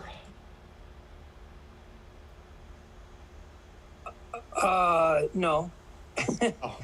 I'm explaining what I can explain in the messages, and that'll be it. Okay, I'll read it. I've been talking. I haven't read anything yet. Oh, I'm sorry. I'm not posing a question. Oh, okay. I apologize. I think probably me and Todd has it. Todd, in my opinion, okay, it's my personal opinion, Todd is on 98.999% of the correct track. Thank you. In my opinion. But I don't know anything, because that's what we've all been told. So I'll leave it at that. And I'm done talking. I think you know things, Eric. I think you know a lot of things. Honestly, I'd like to have Eric on. I mean, that guy knows so much. I would love to have you speak for an hour. I would love to pick your brain in the Q&A. Okay, well, let's do that then. Let's get Eric as one of our speakers, And I will write him as soon as I finish apologizing to David Chester. No worries. Yeah, I also figured I could provide a few comments and maybe a question at the end. So I see a little bit more detail about what you were talking about in terms of this scalar. So yeah, I know what that the gauge dependent scalar, that's usually gauge dependent, that kind of relates to longitudinal effects in certain modifications of electrodynamics. As far as I've looked into it, you could make a very solid case that Maxwell's treatise does allow for that scalar, especially when you look into the work of Heaviside shortly after. So I just want to say that. In fact, Heaviside is the one that gauged everything up. So he's the one that screwed everything up. Yes. So he defined. So in order to explain the magnetic vector potential, he comes up with the magnetic field that equals the curl of that. And so then you can now arbitrarily choose your gauge. And so there's the Lorentz gauge and there's the Coulomb gauge and whatever other gauge that you want to invent for a particular problem. And those things work well for almost all of the current problems in physics and especially electrical engineering, because everything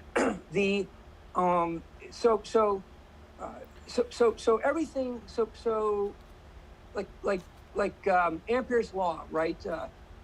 That test is done with copper wires, and they're identical copper wires. Okay, if you change the material in one of the wires, and you make it the drift velocity higher in one of the materials, or the geometry different in one of those wires, you're not going to get that force, that Lorentz force between the wire that you normally see. You're going to have additional effects that are indeed difficult to measure, and they're not obvious, but when you do it correctly, you observe them. And Maxwell had 20 equations originally derived, and they were reduced to 4. And the magnetic field, in Richard Van Durek's opinion, my opinion, and his strong opinion, I mean, he's 100 times more intelligent than I am, but he has figured it out, I think. Of course, maybe he's wrong on some things, but he's not wrong on everything. And the point is that you have to look at the material of the conductor that you're using when you're applying Maxwell's equations, and you have to look at the geometry of that conductor versus the geometry and material of another conductor that's interplaying with that conductor in different reference frames. So you might have one in a rotational frame and one in a stationary frame. You might have two flat surfaces, passing across each other parallel or perpendicularly, and you'll get different effects, right? And there's also a way to amplify the effects. And so there's these cross product and dot product terms that can be amplified with geometry, and then so you can get more powerful effects out of that. And Richard goes into this, and so I can say this, but the scalar potential, when it's built up at a coordinate position in space, that dilates time. And when you realize that the gravitational field really is time dilation gradient, where things accelerate in the direction of decreasing time dilation. Black holes have huge time dilation, right? And you're sucked into it. But time does not stop. So the frequency of a photon never goes to 0. So it's important to note that time. So there is an absolute frame, and there's an absolute clock, and that's what Dr. Randy Mills has figured out. And I don't care what anybody thinks about Dr. Randy Mills and brilliant light power. He is correct on pretty much everything in his book, and his power source works. It draws from potential energy in the hydrogen atom that's available. There's no perpetual motion involved. But the point is that really, in terms, let's talk about propulsion and not energy. It's mostly about time dilation. Now, I don't know that. So there is some aspect to warp speeds and warping and faster than light involved in this, but Richard is that is something that's unclear, and then also that's something that Richard handles. But so Jack has this warp theory, right? And all the power to him, because we're not going after a warp theory. We're not going after faster than light. Maybe Jack is perfectly correct. Maybe he knows how to go faster than light, and maybe we don't. Maybe we probably don't, right? So who cares though? If you can get a propulsion mechanism to give yourself a hoverboard, or to launch cargo into space, or to keep a satellite stationed in orbit, that's very useful, right? And there's that's so a lot of it has to do with time dilation, and there is a way to control the clock rate in the local environs. And so when you see these craft, you look up in the sky and you see this craft jump.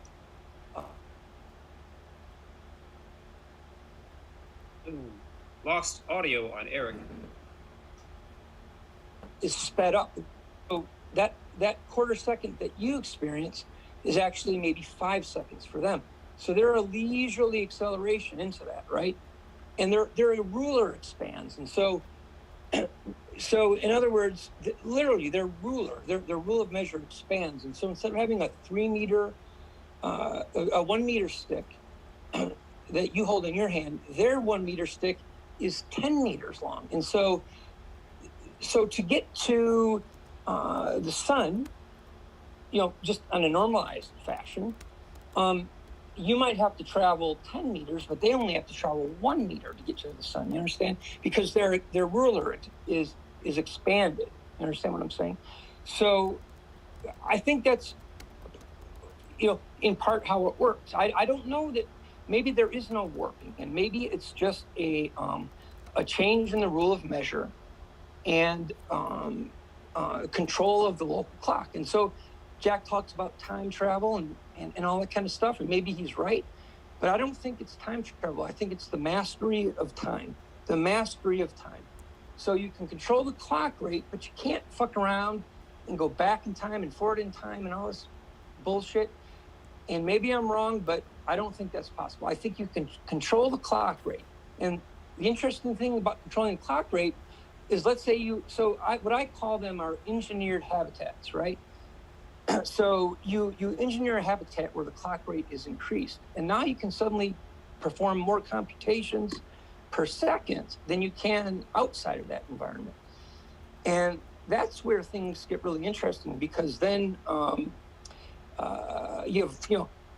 if you can do that, then you have the advantage, right? So if another country can do that and they can compute more per quote unquote second, you have a disbalance of power. And so these technologies have to be, if they work, they have to be accepted by this world civilization, and they can't be fought over. They have to be used for peace. You understand? We have to tear down the Berlin Wall along every border of every nation, if you understand what I mean. And I'm not talking about socialism. I'm talking about, we have to tear down all of these Berlin Walls and real. Lost again. Yeah, he's coming in. I still have a question yet for Eric before he ditches. Yeah, go for it. Tim, you're muted. Eric, did we lose you? I think he time traveled. Jumping in. Tim, you're muted too. Just I seen you trying to talk there for a minute. Check your mic. He went to another dimension or something. Yeah, Eric, do we still have you? Or no? Are you gone? Oh, he's gone. He's gone. Tim's out. Who do we have? They got him. Oh All my right, God. So I have a question for Todd. If he's here, we can roll to that. I'm here. Can you hear me? All right, so Todd, I had a question. One comment said that you were totally right about high magnetic polarizability also changing the impedance and help to trap xenic surface waves or surface plasmons, and these different like surfaces of like those layers in the metamaterial. But how do we prevent accidental stirring of the water in your experiment too? Because you had that water sample, and do you think we should use solids to avoid accidental like stirring of the molecules in the liquid? Well, I mean, I looked at I can't think of the guy's name now. Yeah. I looked at the equation that governs this, and the temperature difference between 0 centigrade frozen water versus room temperature water, it's pretty much negligible. And unless you're down into the low Kelvin, it's not going to make a heck of a lot of difference. So it's the population density, that you're going to get.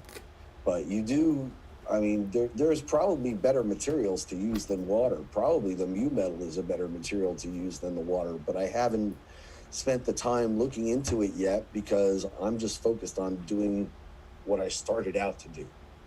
Right. This is just a basic preliminary setup too. I want to remind the audience watching that water is used in laboratories. That's what's used in most NMR machines. Is they put the samples inside of water when they analyze them. So, I guess unless it's boiling, it's not really a big. They're not moving around enough to make much of a difference. Right. And this is a proof of concept, so it's it's a learning experience for myself, because I've never done this before, and 5 years ago I never thought I would.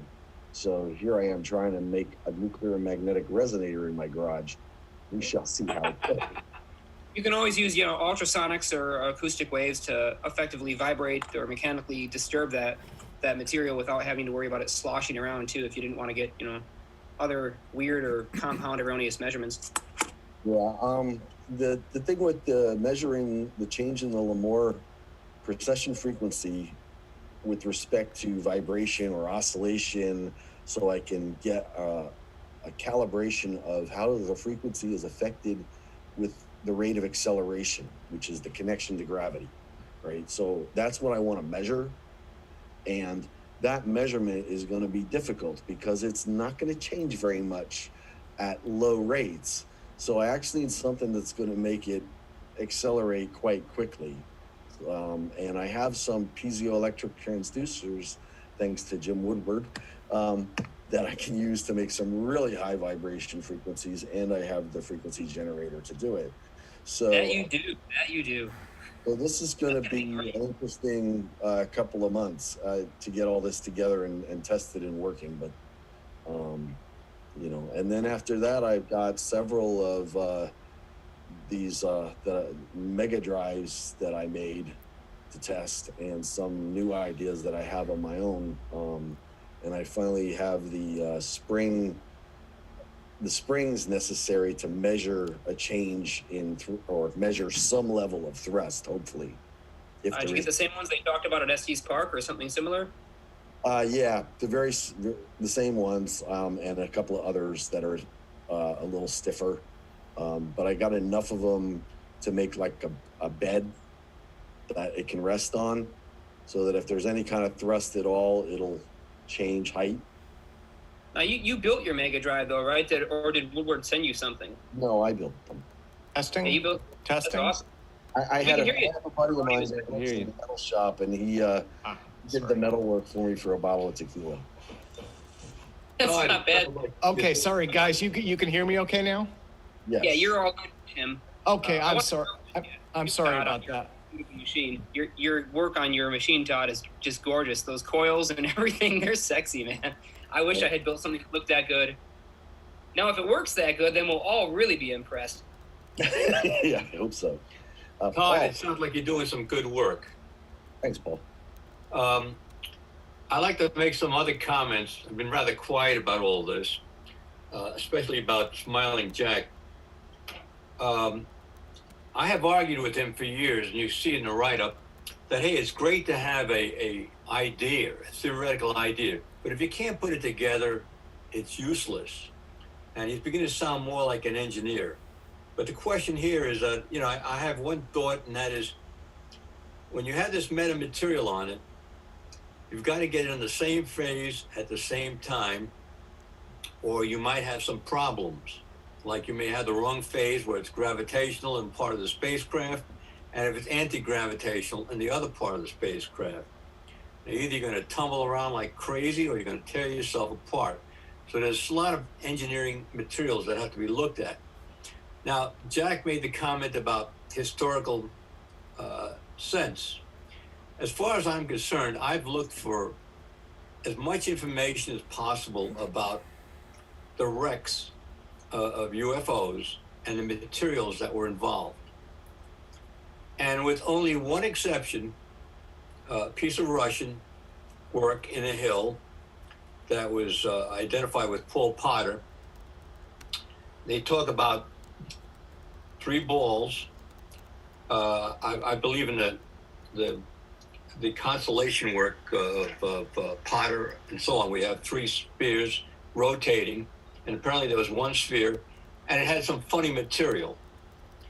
But the rest of the spacecraft showed nothing. I've never heard of any spacecraft wreckage that has been involved with metamaterials. So I raise questions about that rationale. I'm not saying he's wrong. I'm not saying he's right. But I'm just saying, looking at the evidence, it's tough to say that, hey, you could see something like that. I believe there's this researcher named, it's like Elizabeth, is it Moulton Howe or something like that, who allegedly may not have had some material and gave it to put off. That's just what I've heard. I have no idea if it's true. Yeah, so, Linda Moulton Howe. All I'm saying is, what we should do is look at this type of stuff out there to see if the evidence exists. Now, last week I made this comment about the magnetic field, and I'm beginning to wonder right now that if you look at the Lorentz force, there's a 1/c involved. So the magnetic field may not be as strong as an electrical field because you have the 1/c term on it. So I'm beginning to wonder about those things as well as other things, but that's as far as I'm concerned. And I'd like to suggest that if anyone blew any of you guys away in terms of personalities and stuff like that, ignore it. Ignore it. Amen. He's a nice guy. I still like him, even though he is an asshole. So all I'm saying is hang in there, and maybe you could find something goodness out of all this. And with that, I'm going to eat dinner. Thank you. Thanks, Paul. Okay. Hey, Well, I mean, Paul, is there a spacecraft in the possession of the United States? I would argue that based on what I know, yes or no? not for me, no. I didn't do it work-wise, if that's what you're hinting at. Well, I'm saying I'm not hinting at anything. I mean, okay, as a private citizen, I believe in Roswell. As a private citizen, reading the open literature about the Russians, they've shot a few of them down. Okay? all right, so who's the best person to ask in the United States? The other question that you have to be concerned I with. can reply to that. There Okay, is, well, I'd like to say something here. I was contacted by a very credible witness who is afraid to go public. He's seen this many years ago, he and another eyewitness. He testified to me in a letter, proved his credentials. He's an engineer, like many of you guys, who testified that he was very close, he and a friend, in the New Mexico desert to a UFO. Apparently was as close to it as you could touch it. And he saw written on the UFO, U.S. Air Force experimental. I believe the guy. okay, I that's believe fine. the guy. That's And fine. he was very credible. But let me answer mention another factor here, and some people were hinting at it, that can you destroy a UFO? And it seems like whenever people are being abducted, if they're using a flashlight at night, these things start moving around. And if you recall, there was a shuttle picture film of an object moving along, and then all of a sudden it moves away, and then this big spot comes through it. So apparently, these UFO guys are concerned with lasers. And well, that might be the way to look Sheila at it. Widnall, the Secretary of the Air Force, Sheila Widnall, who's also an MIT alum, she sent me pictures of a telescope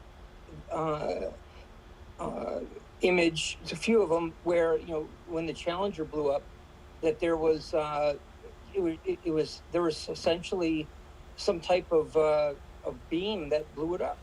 Yeah. And she did this while she was the Secretary of the Air Force, and she did it because we both went to MIT, and I still have those pictures, but they're not very convincing. But I mean, why would she send me that, right? So my question There's is, another picture, another film where it's going on against a UFO with a ICBM. Of course, that was on NBC News, I think. Somewhere. So, you know, how real are these things? I said, well, gee, you know, why not? All right, so who do we ask in the United States if there's a spacecraft in the possession of Department of Energy? Who do we ask? I got involved with the Challenger details or about it getting destroyed, okay? And the question was the problem occurring after 73 seconds, or was it happening right away? And guess what? With all of the shuttle pictures for the Challenger, NASA said, we didn't turn on their cameras. We did not. No, I'm sorry. Not the one that blew up going up, the one that blew up coming in. No, I'm sorry. The one that went up. The one that went up. No, I'm talking about the one that blew up on its way down. Discovery. Oh, shit. No. Discovery, yes, that's it. The one that blew up on its way down, Sheila Widnall sent me photographs of that getting hit by something, and that's the one that's of interest. Not the one, not Challenger in 80 or 84 or 88, whatever that was. It was after that. Having worked on the shuttle, being an aerodynamicist, and doing all sorts of great things with lasers, I believe that the wing leading edge of that thing was broken with ice. Just like it burned out, because it starts talking about the wing disappearing and then the wheel getting hot and the way everything went. I believe that. Right. But to answer your question, the issue is that you have to look for the truth amongst yourself. You can't depend upon governments because they have their own agendas, okay? And you will never know those agendas. For example, I'm going to be giving a presentation about UFOs, about how it started.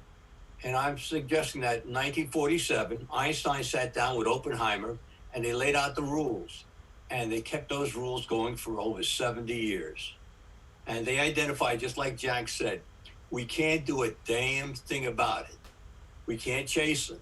Well, you know, like I said, the Russians have been engaging them with Su-27s and other craft and stuff like this. But that's the way it goes. So you have to look for yourself. You've got to look at some enigmatic material, and half of what you see you can throw away, but the other half might be, you know, pure gold. No, but I mean, I don't want to. That's not productive. I wanted to ask somebody who knows the answer, right? What is productive? Well, it sounds like he doesn't know. So we have a space. Eric, let me respond. If the Department of Energy has a spacecraft in its possession, then other people should be allowed to inspect it so that we can all help understand the propulsion mechanism.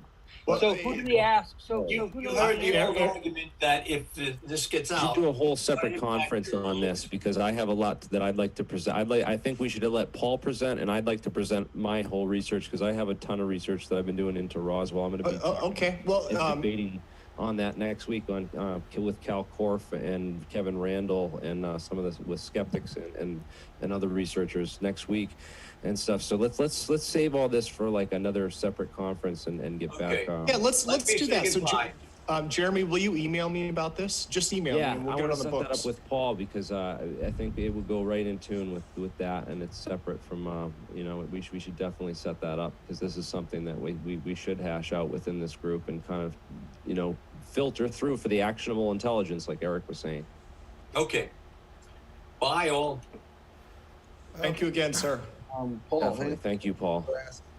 About the metamaterial and having gravity in the front of the ship and anti-gravity in the back of the ship.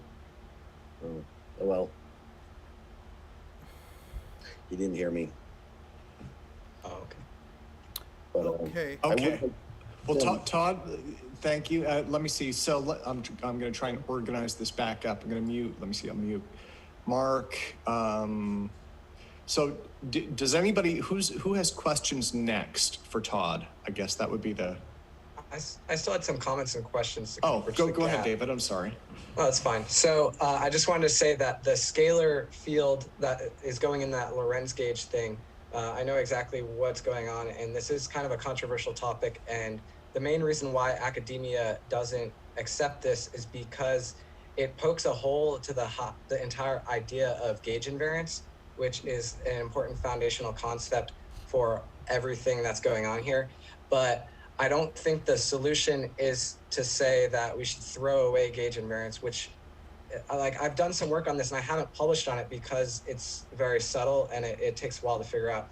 But the metric affine gravity theory is the gravitational theory that gauges how you have rulers and metrics and length and stuff. So, so I heard some comments before and people say, oh, well, that's not, maybe gravity actually is this. That is exactly what this metric affine gravity framework is. And within that, you can reconcile some ideas such as Tesla or others back in the day who would have preferred variable speed of light models rather than curvature.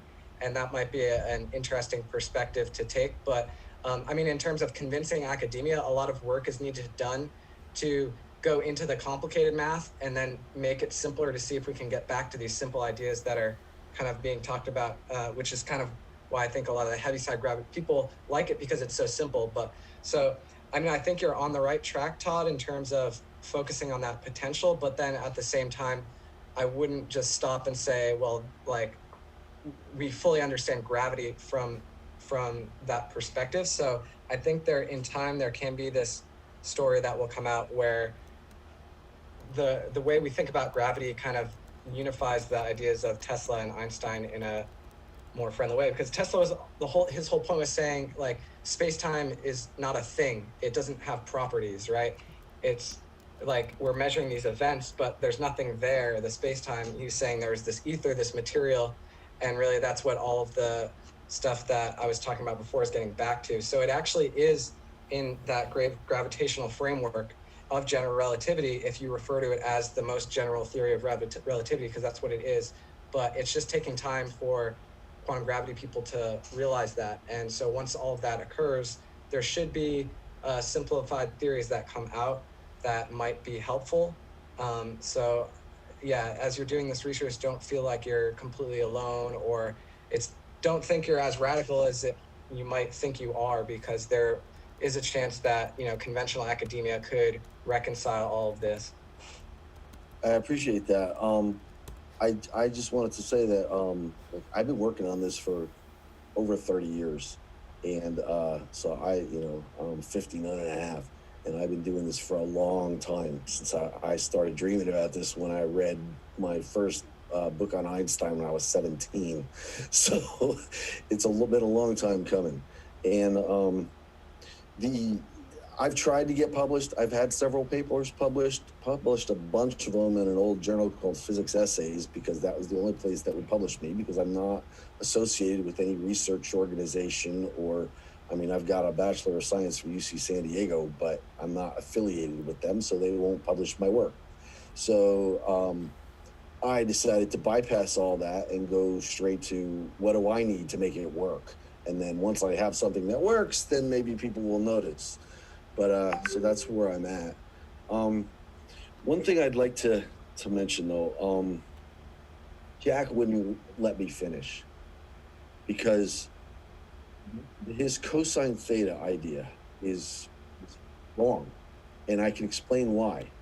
And the reason it's wrong is, like, in my model, and as I was saying, gravity is a loss of power.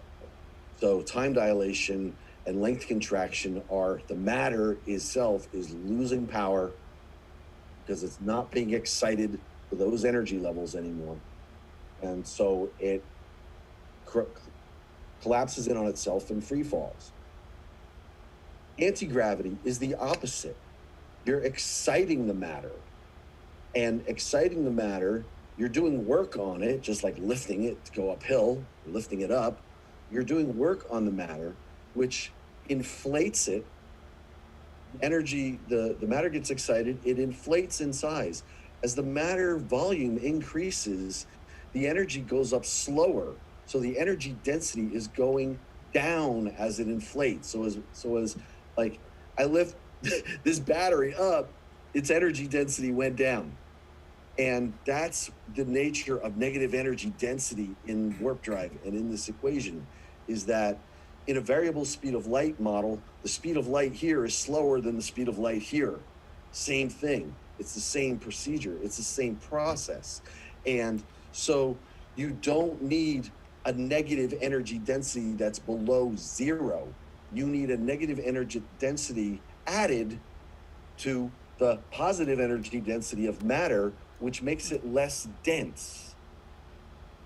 It's all about how you calibrate everything you're working with. So it could be possible that different calibrations actually are agreeing in complicated ways. So, that's why I like to stick to general relativity, just because there's so much and stuff beyond that, just because there's so much experimental success. I mean, cosmology is a mess too, but that is being figured out with conformal gravity.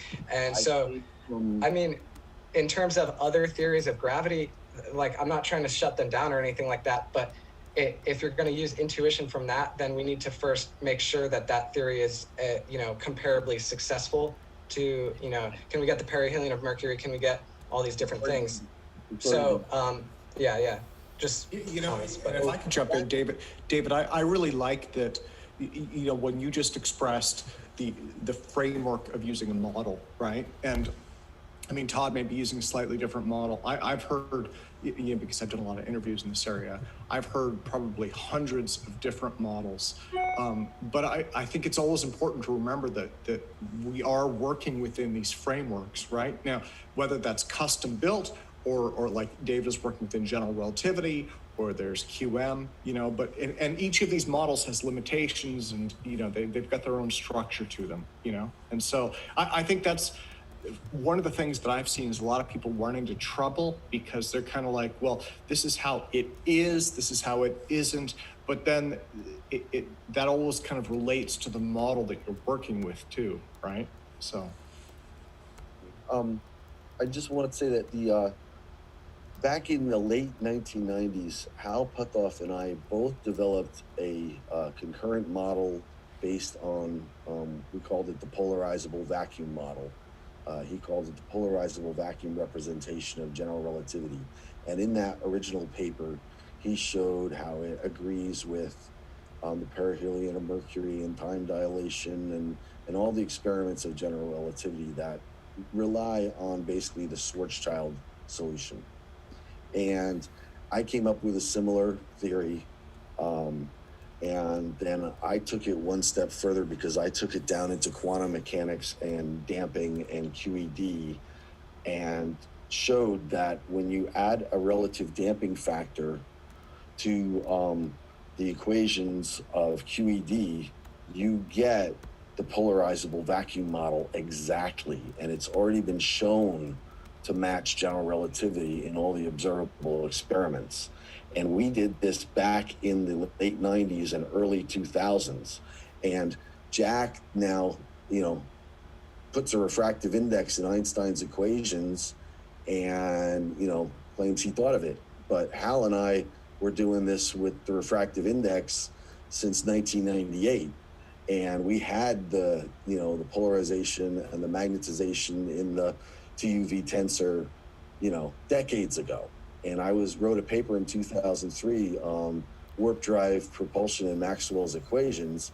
And on that paper, I, hypothesized that the effect you want lies in the hull of the ship, not in the space around it. And so all of this stuff has been around, basically about 18 years ahead of where Jack is on this. And I know what's going on. And Tim, in regards to what you just said, I agree. Everybody's got a slightly different model, but at times when people are presenting their model, I can see where the differences are, and I can tell which one is right and which one is wrong. And sometimes I know it well enough that I can tell you that. And I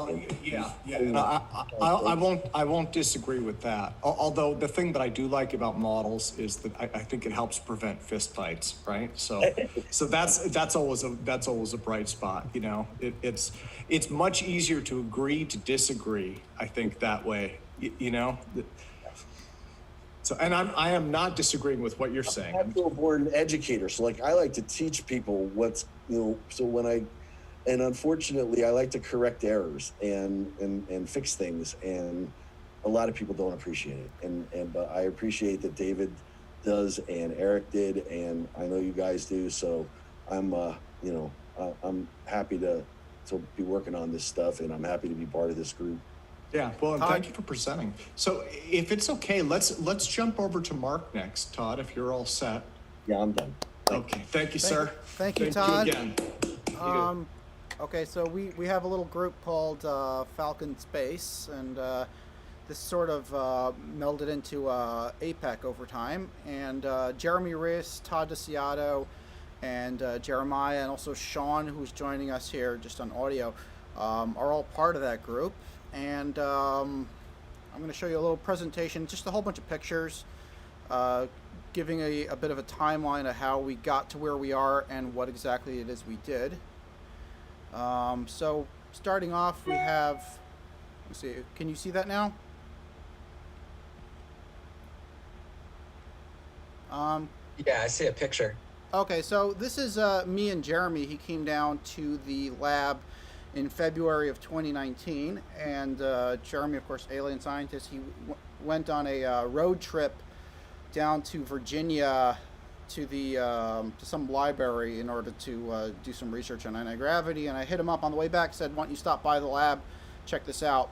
This led to a live stream tour of our first warp drive laboratory. This was back in March. Not much was learned over here. We were talking about T. Townsend Brown and stuff, but in the comments to this video, which I can't access right now for a moment for some reason, was the first time I had any inkling on this experiment called Alzafon, or Frederick E. Alzafon put out a paper in 1981 called Antigravity with Present Technology Implementation Theoretical Foundation. It was published in the Joint Propulsion Conference in Colorado Springs, Colorado. And this is a paper that is fundamental to the work we're doing. Todd DeCiato's theory is very similar to this. And I've heard several other theories that sort of connect with the same fundamental experiment that he outlines here in the paper, which I'll show you in a moment. It's basically, again, a laminar magnetic field or homogeneous magnetic field around a sample of aluminum with a little bit of iron added to it. It's important that the aluminum be of very high purity. The iron is added as a stepping stone to sort of build up what's called dynamic nuclear orientation, which happens in the nucleus of the atom where you're orienting the subatomic particles. Todd is trying a similar thing, and Todd, correct me if I'm wrong on this, with nuclear magnetic resonance, where he's hitting the Larmor precession of the entire nucleus, versus what we're doing over here is hitting the Larmor precession of the valence electron. The valence electron is the same for every material, so it's 28.025 gigahertz per Tesla. So no matter what material you stick in there, you are going to be hitting the valence electron if you get the numbers right. And accuracy is key over here. You need like 1 part per million in order to hit these frequencies correctly. 28 gigahertz, that's 28 billion cycles per second. So if you're not accurate to like at least 1 millionth, you're not going to, you can be hitting it wrong and weakening the alarm precession. So it's very important to get everything correct in this experiment. So the first thing I purchased was this signal generator. Found it on eBay for a steal. It's capable of 9 to 9.5 gigahertz, which is the frequency range that Frederick Alzafan was using when he tried this experiment. When he tried it in 1994 in the basement of a big university where they had an EPR machine. And apparently they got weight loss of 80% in a 1 gram sample within less than a second of turning the device on. So this was, very exciting experiment. So I decided to go forward with it. We got the signal generator. Wasn't sure what to do next. There's the back of the signal generator. Interesting thing about it, it is serial number 110, so that probably means it's the 10th one that was ever built. Never found another one of these since. It also has, I don't know if you can see over here, there's the capability of changing the pulse output, which is important because you don't want continuous RF controlling the electron spins. You want to pulse it every like 5 milliseconds or so that then the orientation of the electron, which is then energized up, can move into the core. And the iron is in there to help transfer the orientation to the aluminum, and the aluminum is there because it acts as a reservoir of dynamic nuclear orientation. This is how I understood it from David Alzafan, who wrote a book on it. David is one of Frederick's 2 sons, and they both kind of are very into this science. And David wrote 2 books on the subject, and Daniel Alzafan was working with Hathaway and some other lab. He was also working with Hal Puthoff and some other physicists related to NASA, and they've seen some very strange effects with this experiment. So I really wanted to move forward with it. So what we did was we went to AlienCon. This is me and Jeremy at AlienCon, and we presented over there in one of the booths, showing off all different types of anti-gravity.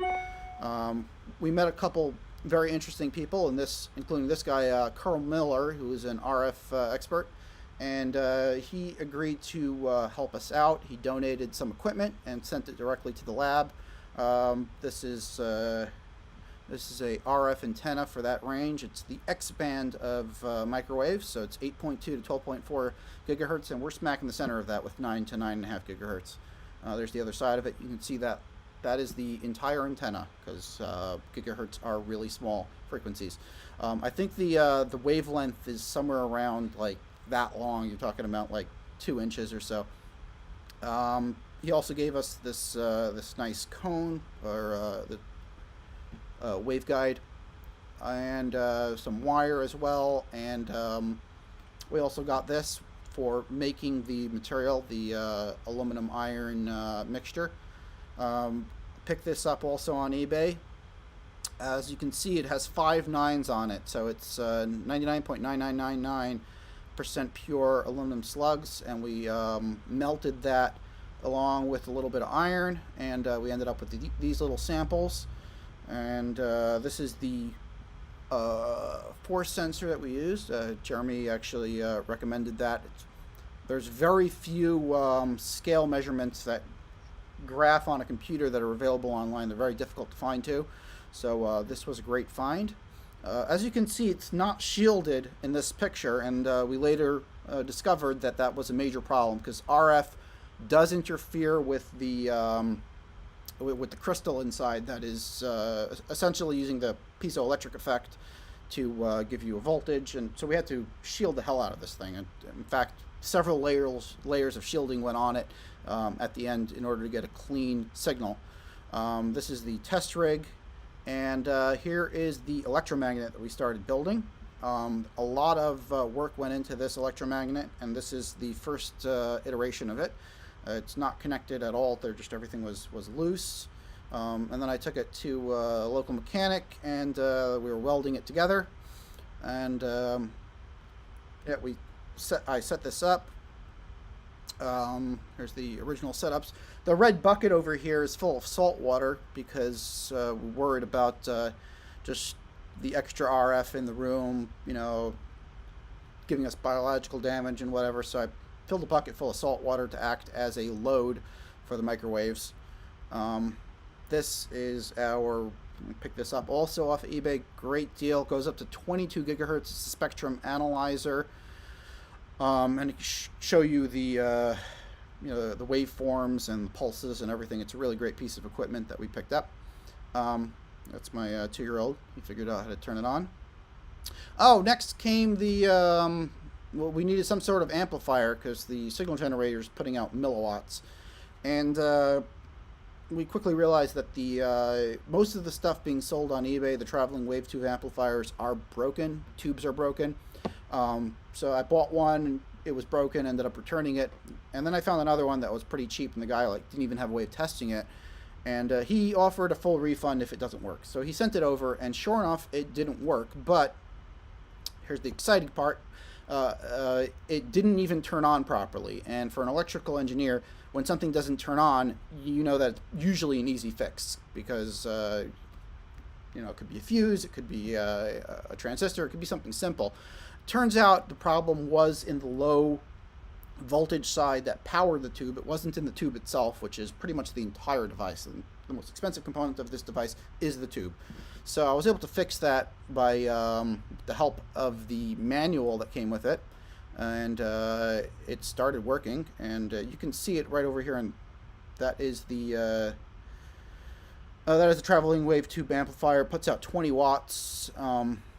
I had it set up with the scale over here, and there was a multiplication device, like a leverage arm with the sample in there.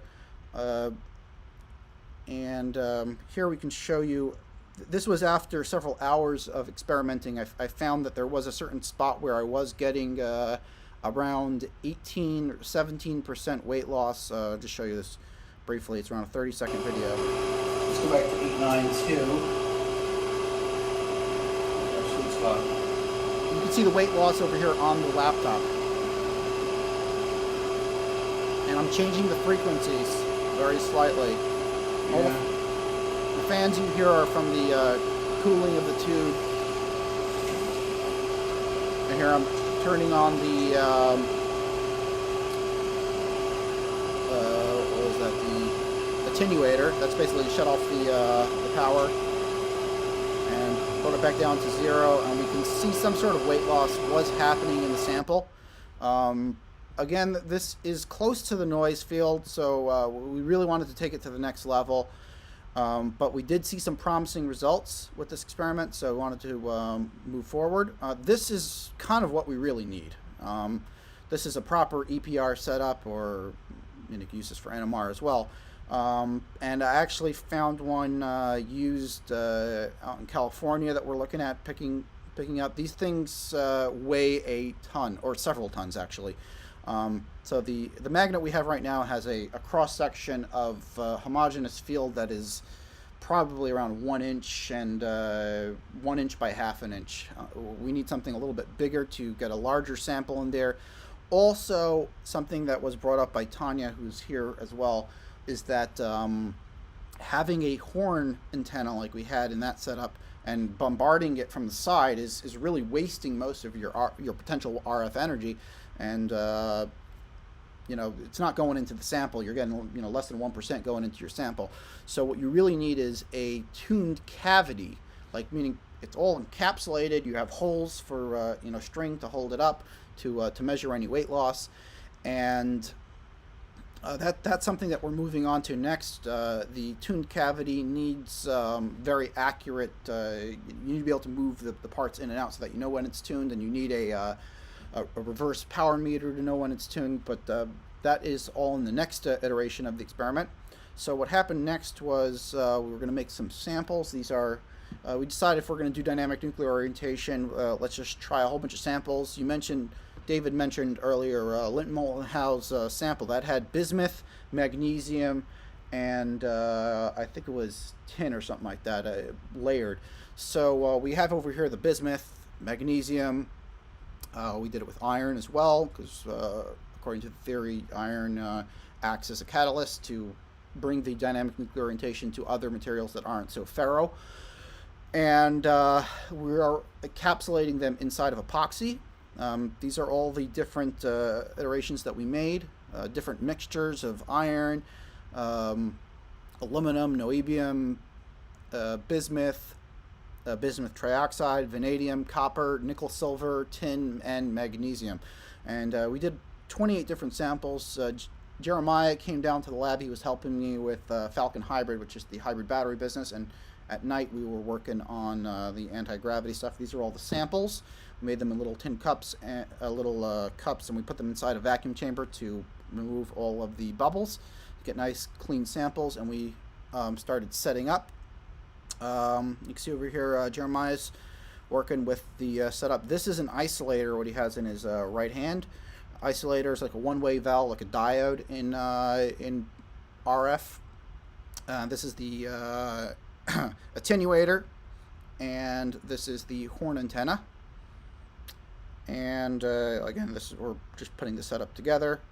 Oh, so we also realized the magnet and the welding was a really bad idea, so we had to take that apart.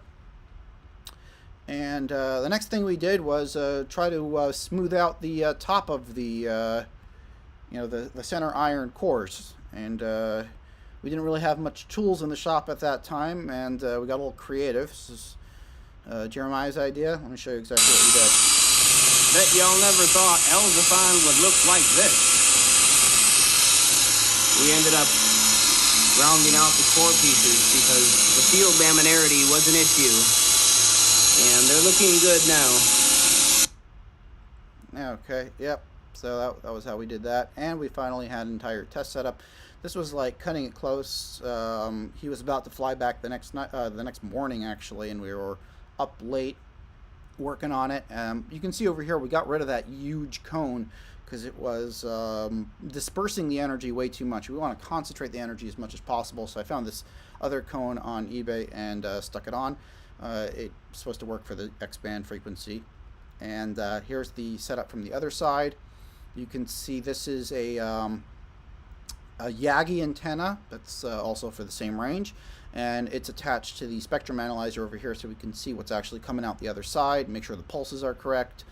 And this is the sample holder. This is the first iteration of the sample holder. It didn't work very well. We moved on to something better. There's some other angles of it. These are all the samples. This is the newer version of that sample holder. We went with a just two strings on the side that were held down by weights, and this was 3D printed. And this was the newer version of the holder. So the electromagnet would go over here. We would have the scale measurement sliding along this top bar, and this bar over here is connected with some bearings and a little brass rod, giving it a very free range of motion. This experiment also yielded some results. It was in the noise range, but we did see something there enough to get excited, but not enough to publish. Here's the AutoCAD for the new device. I actually made it a little larger so it would fit larger samples. And here is the sample holder. This was one of the first versions of the sample holder, using little pieces of clay to tension the wires these are actually fishing line that we're using. That allows us to move up and down. There was hysteresis problems because there is a little bit of iron inside the sample. We're talking around like less than 1% of the sample does have a little bit of iron. And these samples, by the way, are inside of epoxy, so there's tiny pieces of aluminum and tiny pieces of iron that are all mixed together. We didn't have the what do you call it? That shaking device to the vibrator, the ultrasonic vibrator, yet in order to disperse them properly. But it came out, however it came out, and Again, we did see something, but it was within the noise floor, so it's hard to say exactly what it is we saw. And here's a problem with it's out of alignment. We had to fix that. Okay, so this is the next time Jeremiah came around. We decided to get a little bit more professional. We found out that next door there is a humongous lathe that they do not know how to use, and they were more than willing to lend it to us or let us use it. The thing is bolted down to the floor. It's freaking humongous. And we straightened out the core pieces. This was happening during Estes Park, and we would run out during the breaks and work on the electromagnet over here. You can see we also made new bobbins for the electromagnet, added a bit more copper onto it, and we got this Gauss meter over here from a local company because our Gauss meter broke. Everything was done sort of last minute. This was Ubered over from South Jersey. Turns out it had an analog scale on it that didn't work for us very well because we couldn't read it properly, and we had to return that. And here we are playing with the checking the homogeneity of the field, which is like the difference between the center and the outside. You want to make sure that there's same amount of magnetic flux or magnetic strength throughout. Okay, and this is the new setup with the new electromagnet. This is the power supply. We had to modify the power supply as well, changing out the pots to give us more resolution on the current, because the current is all that really matters. We added in a capacitor as well so that the signal or the load for the power supply would be a little bit more steady. And here's a close-up of the setup. This knob over here would control the frequency. This would show you where the frequency's at. This will show you whatever.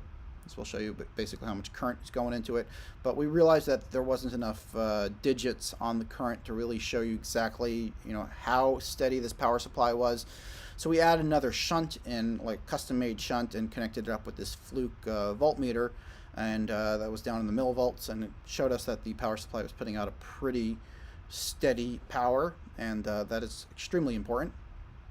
There's it from another angle. So what happened next is with this setup, we started to get headaches.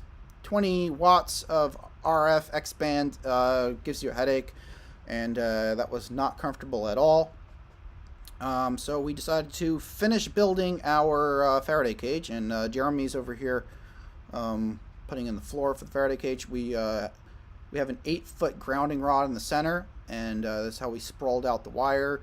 I think it's like a 1/4 inch or 1/8 inch, I think around 1/4 inch plates, aluminum plates on the floor, and it's a bilayer Faraday cage with basically a capacitive layer. There's wood in between, and there's aluminum on the inside, aluminum on the outside, and they're both connected to separate grounding rods. This is inside the Faraday cage after we started setting it up, and we were shielding the wires as well because we were getting noise problems. And this is a thermal image. We have a couple thermal images coming up showing what was heating up in the sample. We expected the coils, of course, to heat up. They heat up very little because when we added more copper to the electromagnet, the total wattage to achieve the magnetic field, which was around 3,300 Gauss, that was necessary to have our more precession of the valence electron at 9.5 gigahertz. It dropped down to only like 15 watts, so there wasn't much energy being used to power the electromagnet, which was that was good. There was a little bit of temperature rise in the sample, which indicates that we were getting something, but it was nowhere near the 20 watts that we were outputting. There was probably around 1 watt that was entering the sample at most. It was around 46 degrees centigrade. You can see there at the hottest point. That was the point where the RF was directly hitting the sample. Isolator had a little bit of heat. We also used the heat sensor to find where there was kinks in the wire and possibly RF feedback, and we had to take the wire apart to fix that. So infrared camera is something that's definitely useful. This was a new waveguide that I designed on the 3D printer, and we covered it with aluminum tape on the inside.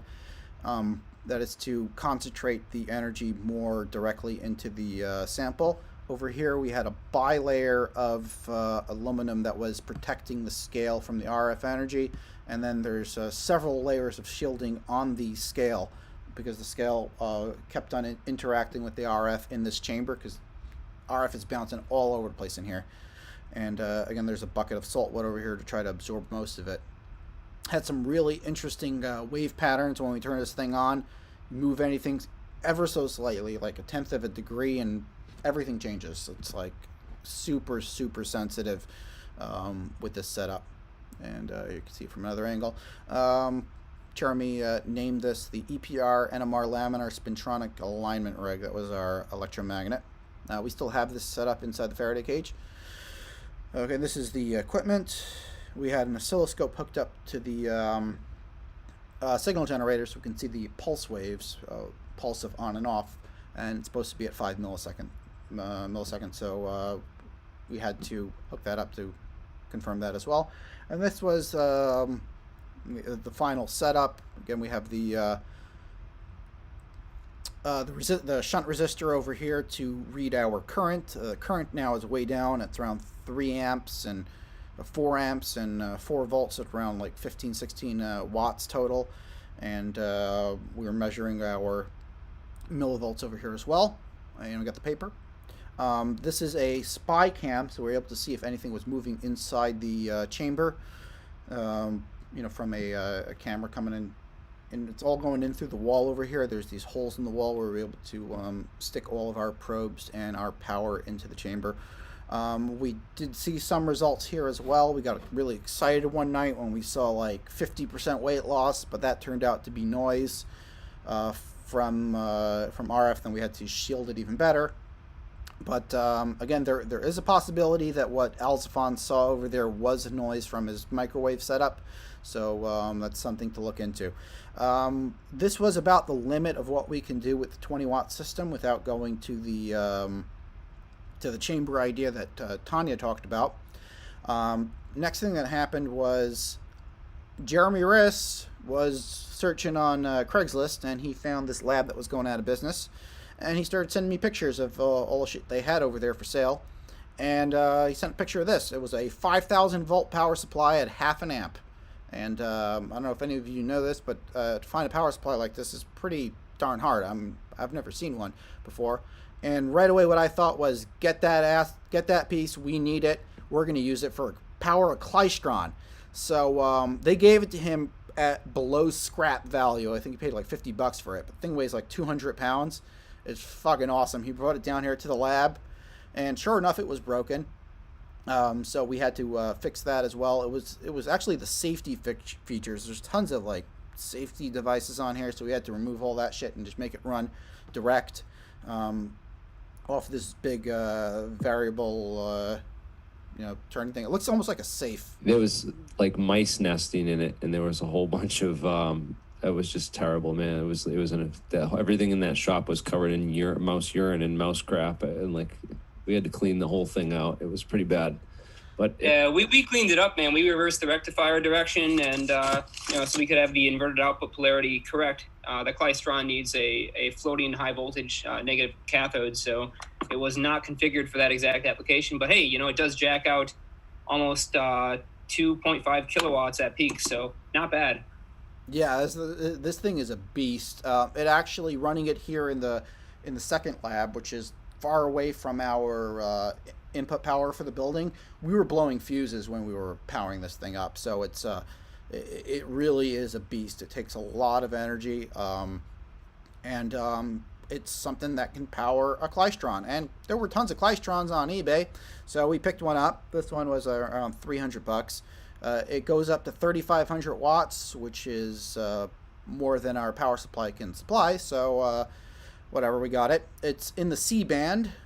And interestingly enough, when Jeremy went down to that lab to pick this power supply up, they also had a whole bunch of C-band waveguides that were all tuned to a very specific frequency. And these waveguides were tuned I showed it to Tanya. She was like, "Oh my God, I feel bad for whoever tuned those things because they were literally tuned to 6.281.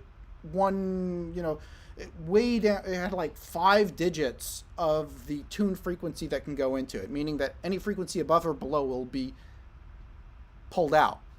So that was a very interesting find as well, and we were able to hook it up all together and get a very accurate microwave output. And now this, of course, means that we're only going to be able to control one side of the experiment, meaning the magnetic field will be able to change, but the RF is not going to be able to change. We're going to have the RF steady. And since it's a correlation between electromagnetic field or homogeneous electromagnetic field and RF hitting it at the Lamar precession of the electron, valence electron, therefore that means we're going to need a very accurate power supply, DC power supply, to run the electromagnet. These are the components. This is a channel selector. We didn't end up using this. Here's it from several different angles. It looks pretty small. It is pretty small. This thing weighs almost 100 pounds, and it has extremely powerful magnetic fields. We can't get anything close to it. It'll pull, like, when we were attaching parts to the output over here, it kept on pulling wrenches in. Has very powerful magnetic fields. This over here was some aftermarket construction that we did because the wires were getting frayed, so we put on some Teflon and we put on some Kapton tape and then covered it all with high temperature silicon in order to protect the device. And as Jeremiah just mentioned, the power supply was putting out a positive output, and these need electron flow, so they really needed a negative output, so we had to change the polarization of the rectifiers in order to get a negative output from the power supply.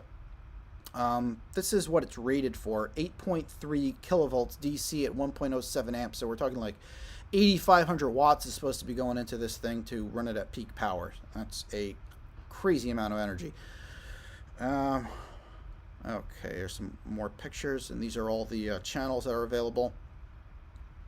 Oh, this is a great book on dynamic nuclear orientation that was recommended by David Alsfon. I picked that up as well. This is a waveguide handbook that I picked up on Amazon, and it is stock full of all these crazy long mathematics and stuff that I couldn't make heads or tails of. And when I was speaking to Tanya, who is our waveguide specialist, she said that most people don't understand all this stuff and just do everything off of experimentation, because there's so many variables and there's so many different components that go into waveguide engineering that it's really above anybody's head to comprehend. It's kind of stuff that's done on a computer with you can solve the Helmholtz equation for that chamber, but theoretically, but does it really help you if you're off by a little bit? And you need to tune these things, and they really require like an art and finesse in the experimental exactly sense, exactly. There's really no way around actually just doing it, because you can calculate the math to hell, and then there's a tenth of a millimeter difference inside your chamber, and all that's out the out the window. So everything needs to really be done manually. And what she recommended was to have a setup where you can move the panels in and out with screws, and then you would have a piece of what was it? A piece of carbon, like graphite inside, and you just run the chamber for a little bit and check it with an infrared camera, and then you'll be able to see where the waves hit it and where it got hot, and then you'd know whether you're in tune or not. You also need a reverse forward and reverse power meter in order to know what's going on. And none of this stuff is sold commercially. It's not it's all stuff that you have to pretty much figure out on the fly. This piece over here is the forward and reverse power meter, but it needs to be hooked up to these little guys over here, which are power meters in their own right. They're cross guides, so they're reading the magnetic component of the wave, and because they're offset, they can read the magnetic moment at different the magnetic component at different intervals along the tube. And we were able to see some numbers over here. I'm not really sure what they correlated to or how much power is actually coming out. This is a double isolating system that is meant for the C-band, and that goes into an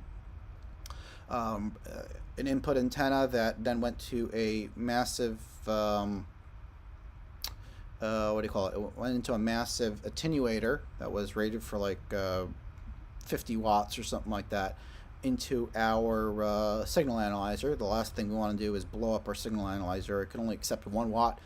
That thing could put out several hundred or several thousand. So this is the rough setup that we had going on here. We also needed power for the tube itself. And the power needs to all be floating because it's at a potential of 35 or 5,000 volts DC, negative DC. So you need to have a system to both power the coil, which is at 6.3 volts at, I don't know, like 10 amps or something like that.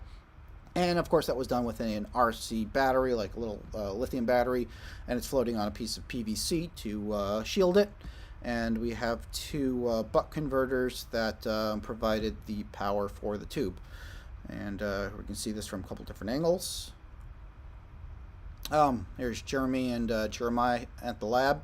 I've got the Alternative Propulsion Engineering Conference sign just above my head right now.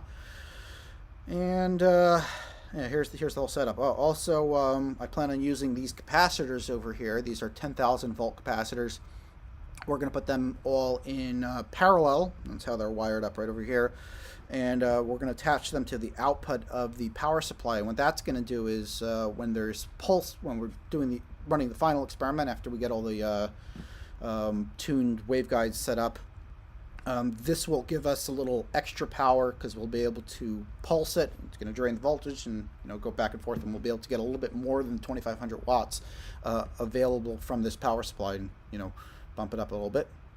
Pinky was inspecting it. And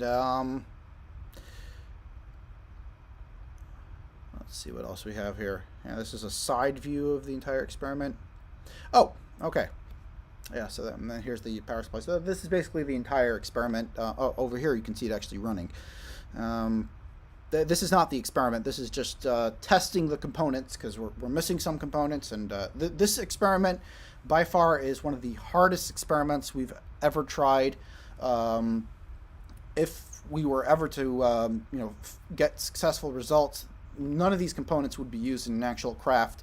We'd have a coil around the entire perimeter of the craft, which would create a homogeneous field line in the shape of a flying saucer, which kind of like makes sense why they are shaped like flying saucers, because that is where the homogeneous field lines are.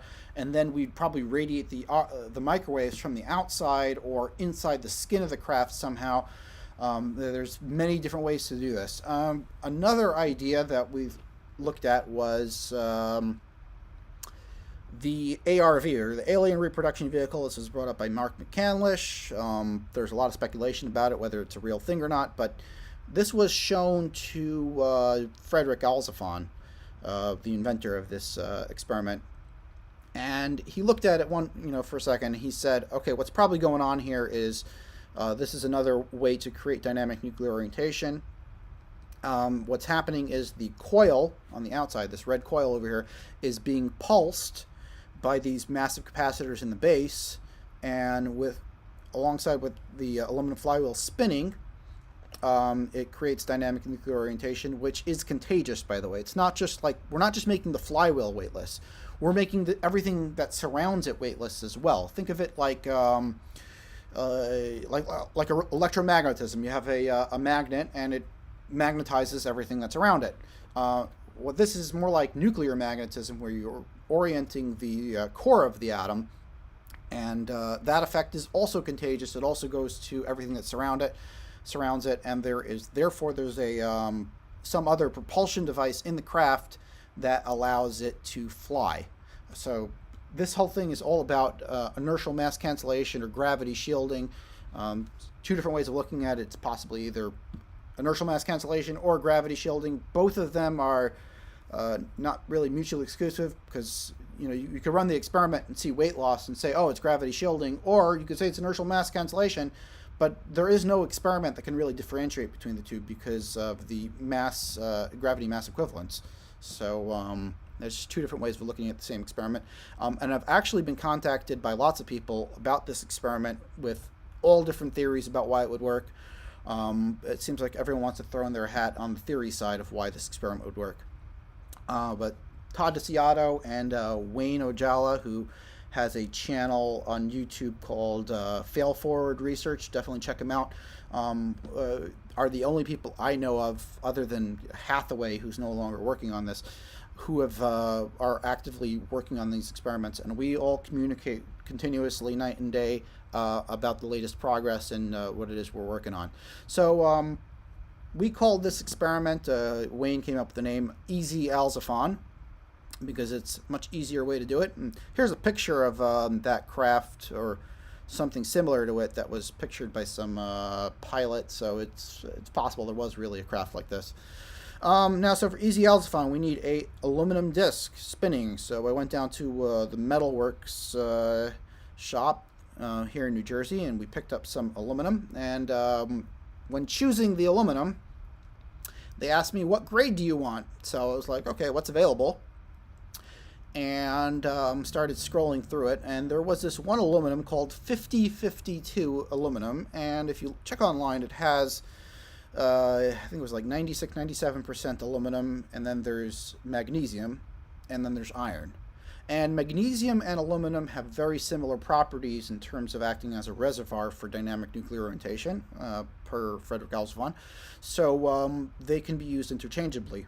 And the iron is needed as well to act as the catalyst to bring the dynamic nuclear orientation into the core of the magnesium or aluminum. It's also interesting that it's called 5052 because it's missing area 51. So I thought that was kind of cute.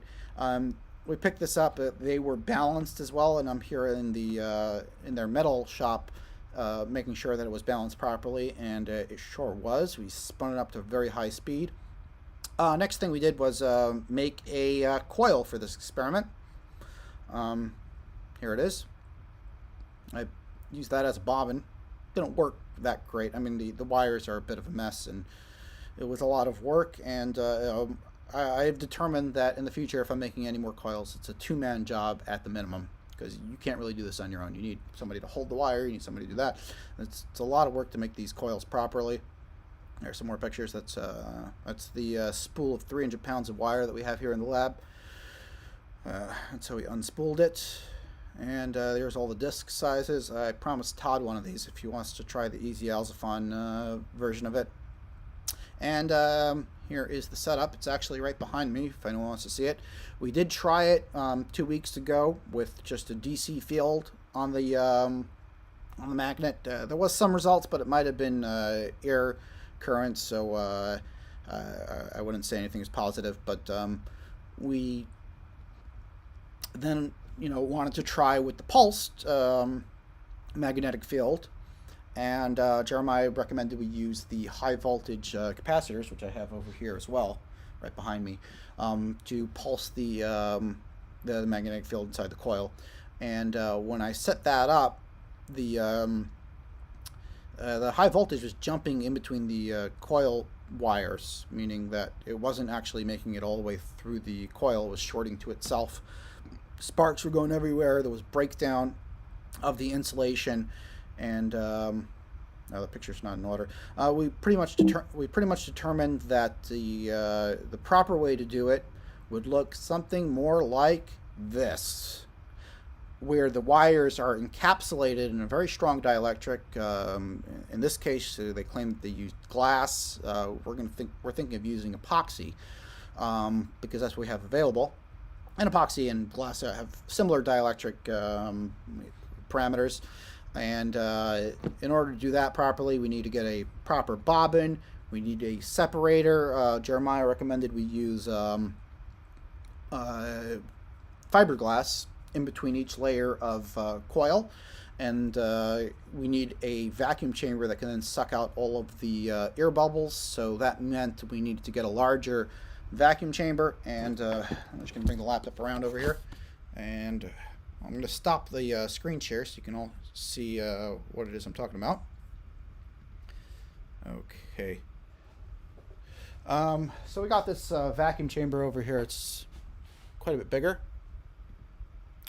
And it will be large enough, hopefully, to build this coil.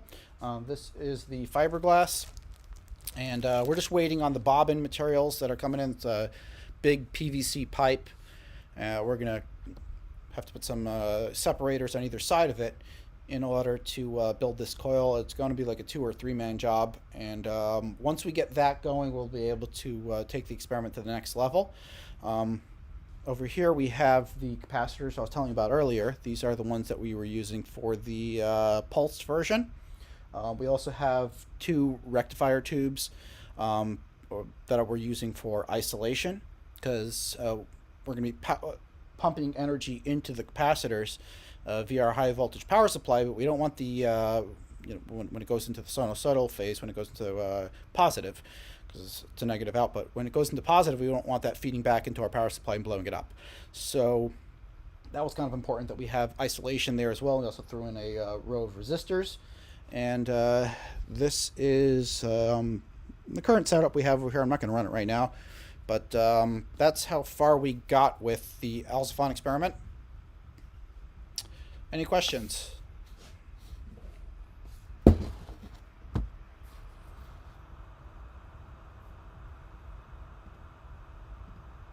Any questions, anyone? Don't all jump at once. I'm just wondering, Mark, have you done anything more with setting up your waveguides experiment to actually be able to put a sample inside a waveguide configuration? Oh yes. So sorry, I forgot to mention that. So we ordered some copper, and we're gonna plate it silver. I got the dimensions set up, and I sent it over to a machine shop to cut it, and I told them that the measurements I gave them are very precise. It needs to be off. It can't be off by more than 1/1000th of an inch, and I'm still waiting for that to come back. And when it comes back, we'll be able to move to the next phase and start doing the experimentation. But I do have the forward and aft power set up with those 3 cross guides and the power meters, and those are working correctly. So it's a lot of work, like you said. It's a lot of work to tune something like this, and it's really like next level engineering to work with RF. Extremely confusing stuff. And thank you all. Yeah. Thank you very much. You've been very helpful. There's very few waveguide experts that I've been able to find that would talk to me. And again, I wouldn't even qualify myself as an expert. I just have some experience. Right. Yeah. I don't know if there is any experts, because it's almost a dying field. Like, who deals in this stuff? Well, in the military circles, there are people who have a lot of expertise in that sort of thing. And that's why I really like the idea of having some people on who may have connections with, some information about vehicles that really do exist already. Anything we can glean further from them would be really nice. But I think it's great you're trying all these things. I like what you're doing. Yep. Thank you for all your help, Tanya. That was really helpful. Well, and thank you, Tanya, for coming back as well, because we haven't seen you in a while, man. Well, I'm usually here. I just keep I keep the video off because I'm rocking around and I'm eating and things like that. So, I've followed almost everything today. I thought it was a really great discussion today. Really good presentations. I really enjoyed it. Yeah. Even the little, flare up.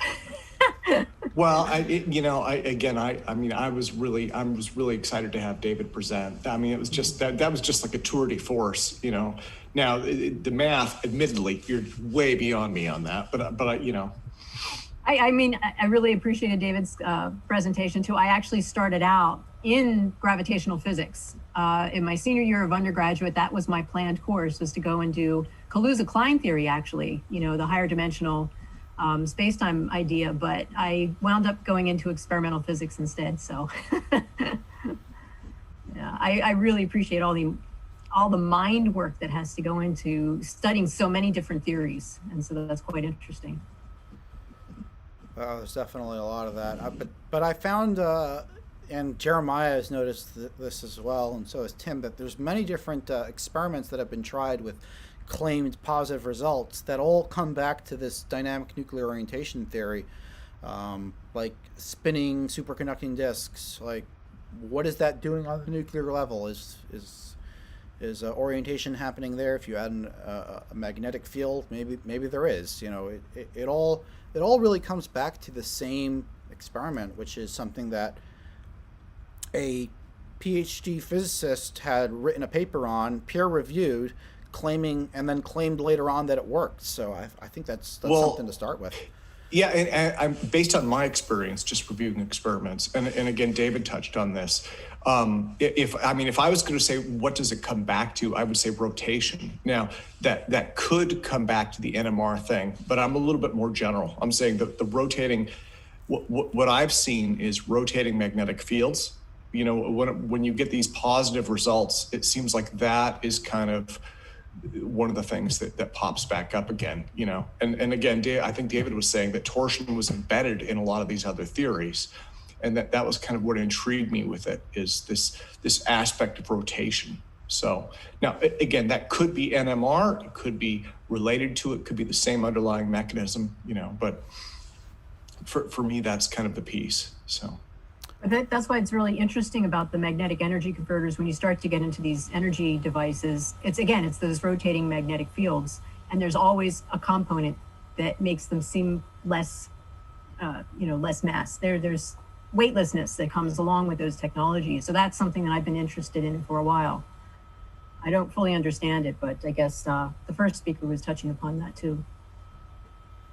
Yeah, rotating magnetic fields, I've heard a lot about that, and it would also fit in with this theory, because if you can rotate a magnetic field around a sample, then what are you doing to the electrons? What are you doing to the core?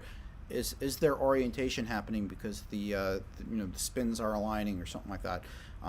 It all seems to fit together with Alsfon, and I think there's more than one way to do this, probably more than a dozen ways to achieve the same result, which would explain why there's a plethora of different shaped craft out there. Well, and if I could jump in again, and this might be off topic, but when you're talking about experiments, and for me, again, when you're talking about the mythology of gravity modification, right? I mean, obviously superconductors made an entrance with Poglanov, but one of the other ones that's always intrigued me is bismuth. And so I guess the two chemicals that seem to pop up again are bismuth and mercury. Mercury, it makes sense for so many different reasons, because it's a liquid metal. It has unique, physical properties, right? And so that makes sense. But bismuth to me never made sense. But yet it comes up again and again and again. And there's something special about bismuth.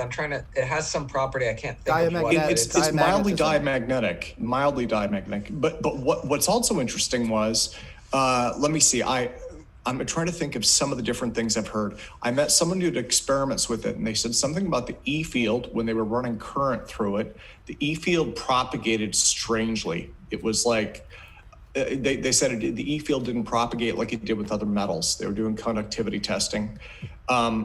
And then the ARTS parts, right? That old UFO thing, which may be related to the TTSA, I'm not sure. ARTS parts was supposed to be a bismuth magnesium bilayer. And actually I had heard references about that with gravity modification going back before ARTS parts. So I thought that was interesting. And then for what it's worth, taking it just a step further out, one of the theories that was out there was the reason they had these weird effects on the Philadelphia experiment was during World War II, when they were trying to put these ships together, I guess they were having lead shortages because they used it for bullets. So they were running bismuth in the welds. And so I think that was John Daring who'd said that. He said they would have had unpredictable results because it's mildly diamagnetic.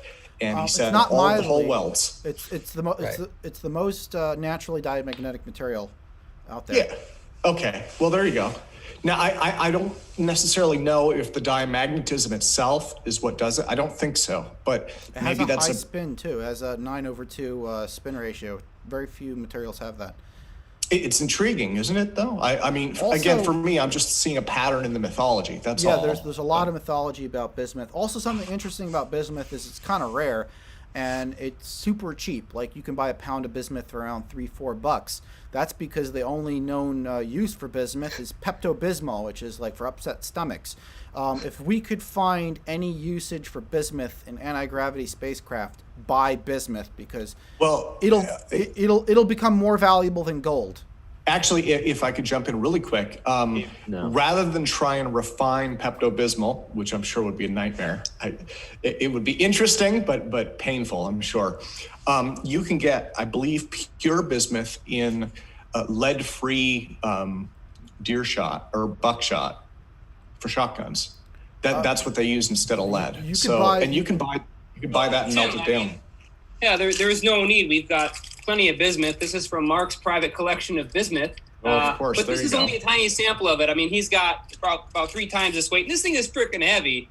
We've been screwing around with it, working on its crystallization formations and testing other parameters with it. We actually use some bismuth powder mixed in with a crete type compound, a type of cement, in between 2 carbon or graphite plates to test a variation of the Pockenoff Bohr experiment. But yeah, bismuth does offer a lot of really interesting properties, and it's pretty unique in terms of its diamagnetism. As far as a natural element, even though it's weakly diamagnetic, it's still important to point out that it's one of the strongest diamagnetic natural elements that we have. Now, it's possible, though, that if it does play, like, again, with its parts, maybe the role that it plays has nothing to do with the diamagnetism. Maybe it has to do with it functioning as a metamaterial, right? I mean, if you I put it very in much agree with that. Yeah, diamagnetism may just be an interesting property of one of its many properties that we have not yet discovered because we haven't really taken it through its paces and seen what it can do. Yeah, I mean, because I've met people who have experimented with it and haven't seen anything. Rob Chambers just mentioned something that I noticed before. Bob Lazar got all excited about element 115, which isn't stable, by the way. But right above element 115 in the same family, the first element that's actually stable is bismuth. Okay, well, there you go. Yeah. So it checks all of the boxes for UFO conspiracy theory materials. You know, we're set.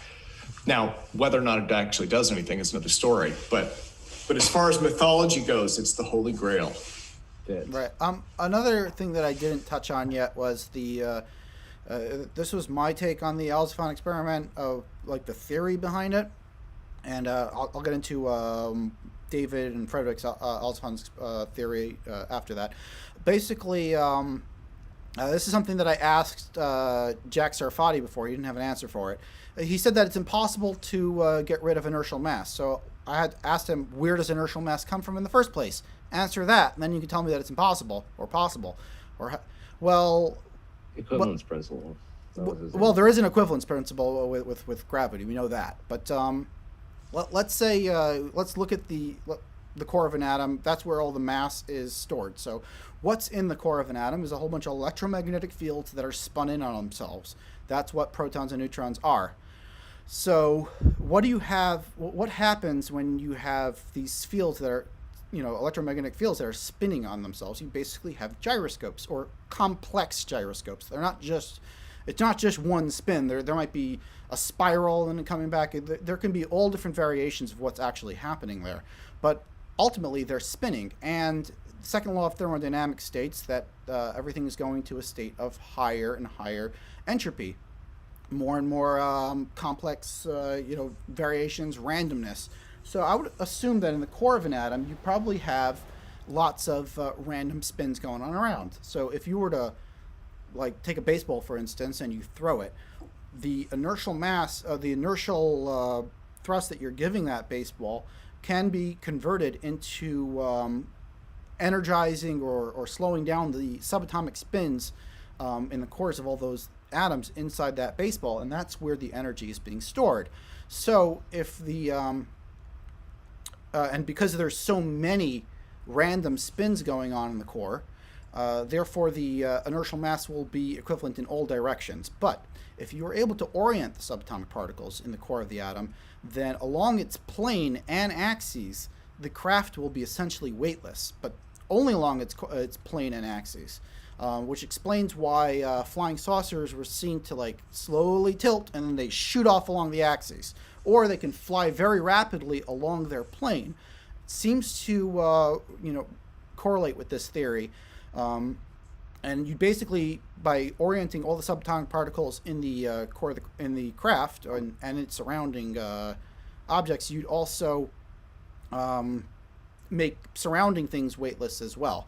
And David Alsfon or Frederick Alsfon had a different theory. Todd, we'll get to yours next. I know there's more than one theory, more than two.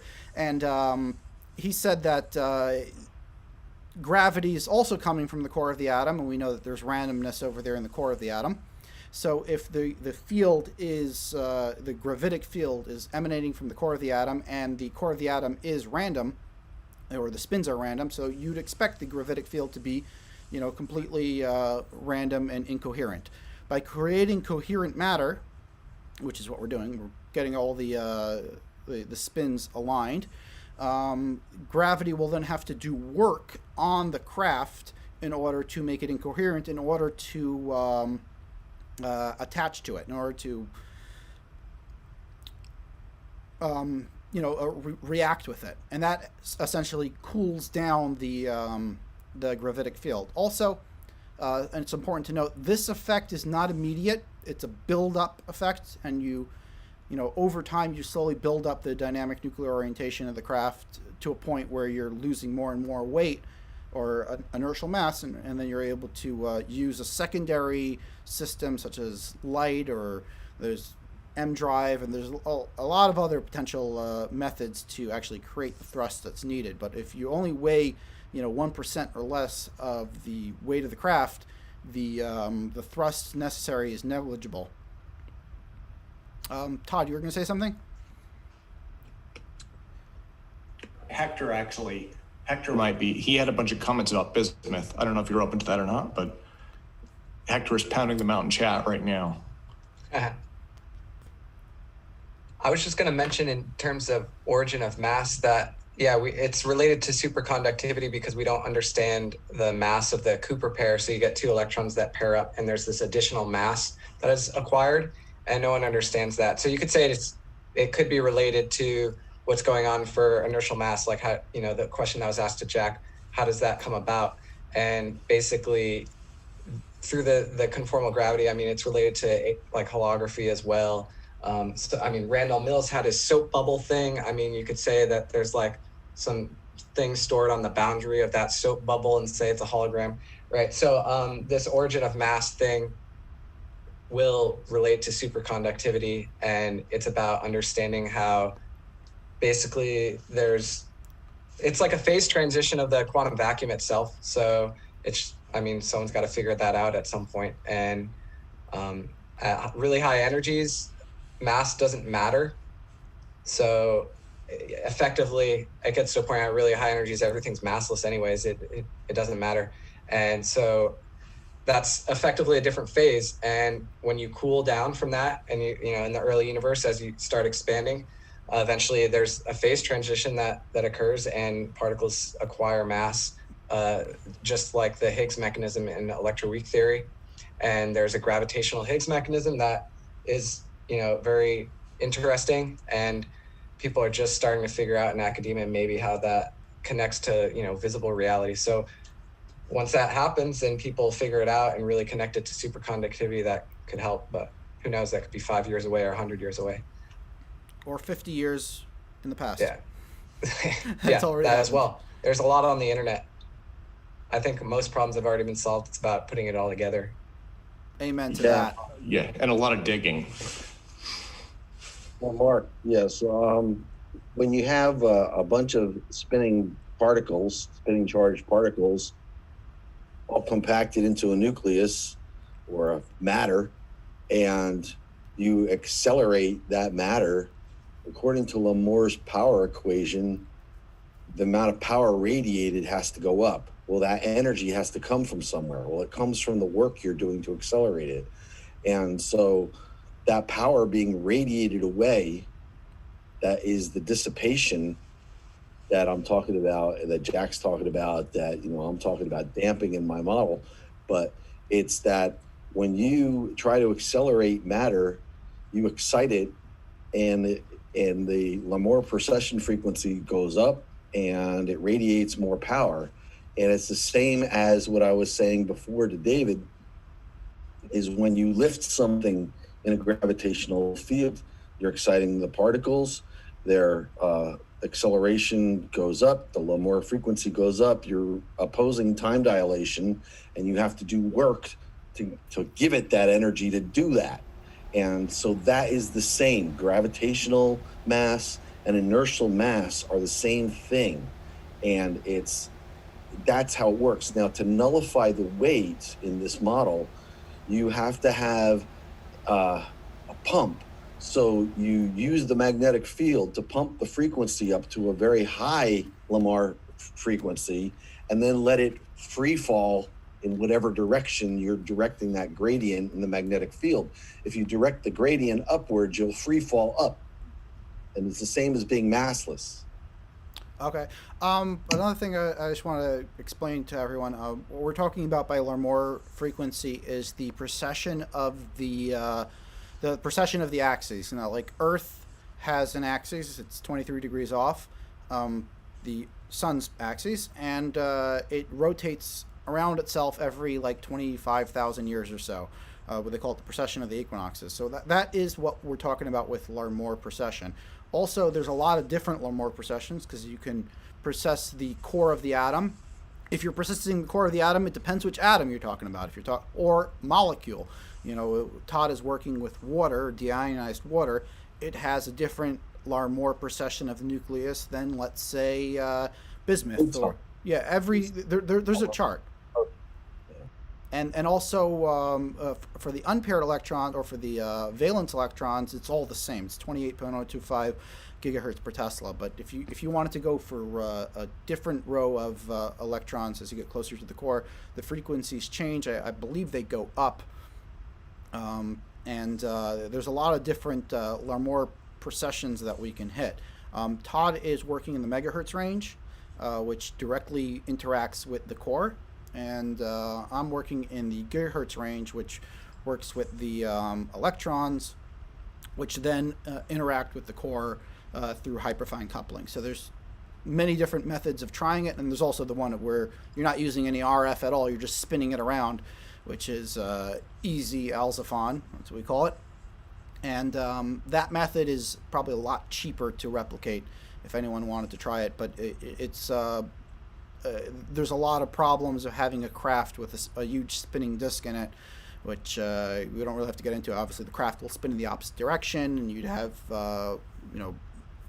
this huge aluminum disc spinning around. So there's a lot of disadvantages to doing that. The gradient in the acceleration of those atoms, and it'll cause them to precess at higher and higher power depending on the acceleration, which depends on the radius on the disc that's spinning.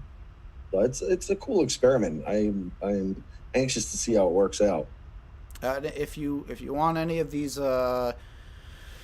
discs, to try it yourself, I may want a smaller one. Mine's like 24 inches in diameter. Well, we have 3 different sizes. I have the size over here, which is around 4 inches, and we have a 6-inch disc, and we also have the much larger 8-inch discs. And I can send you. I have 24 inches because I was making an energy storage device flywheel, but what kind of aluminum is it? I'd have to check. I think it's 6061. Well, you have to check what the 6061 is made out of and make sure that it's appropriate for this experiment. If it was aluminum, I'd be fine because aluminum would precess. I mean, it has a precession more frequency, so and it's got an angular momentum already, so it should work. Okay, we can try them all. Yep. The problem is making that coil. I was having a conversation with Jeremiah. If you can unmute yourself, Jeremiah, about the one. Well, we were having this conversation with Todd and Jeremiah about the coil configuration for the pulsed application of easy alzaphon. And yeah, I was thinking about that too, Mark. And the specifically the thing that you haven't mentioned yet that you're really on about, and Todd pointed out, is the angle of the taper of the coil. This really important factor of a diversion to a gradient field being produced by that coil. Let's talk about that. Yes, yeah. Todd was mentioning in a comment earlier that you would want the field to be stronger on one side than on the other, and I was looking at the ARV picture, and I noticed, hey, the coil is tapered.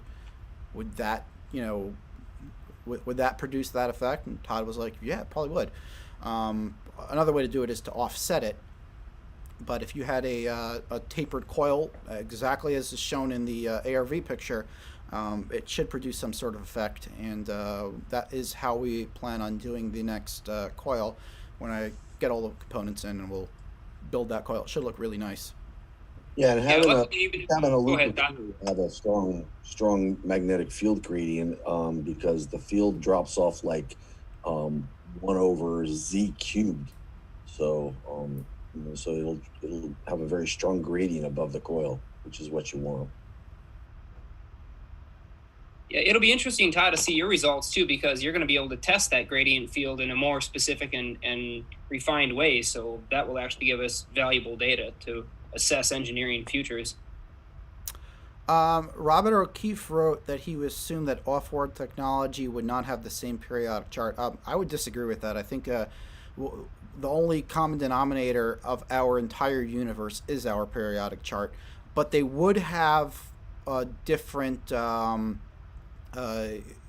different variations of the different makeups of the materials of the isotopes. Right, they would have different isotopes depending on which supernova created their solar system. So that is a possibility. And there's different types of supernovas, different energy levels create different elements, and different age can create different isotopes, some of which are radioactive.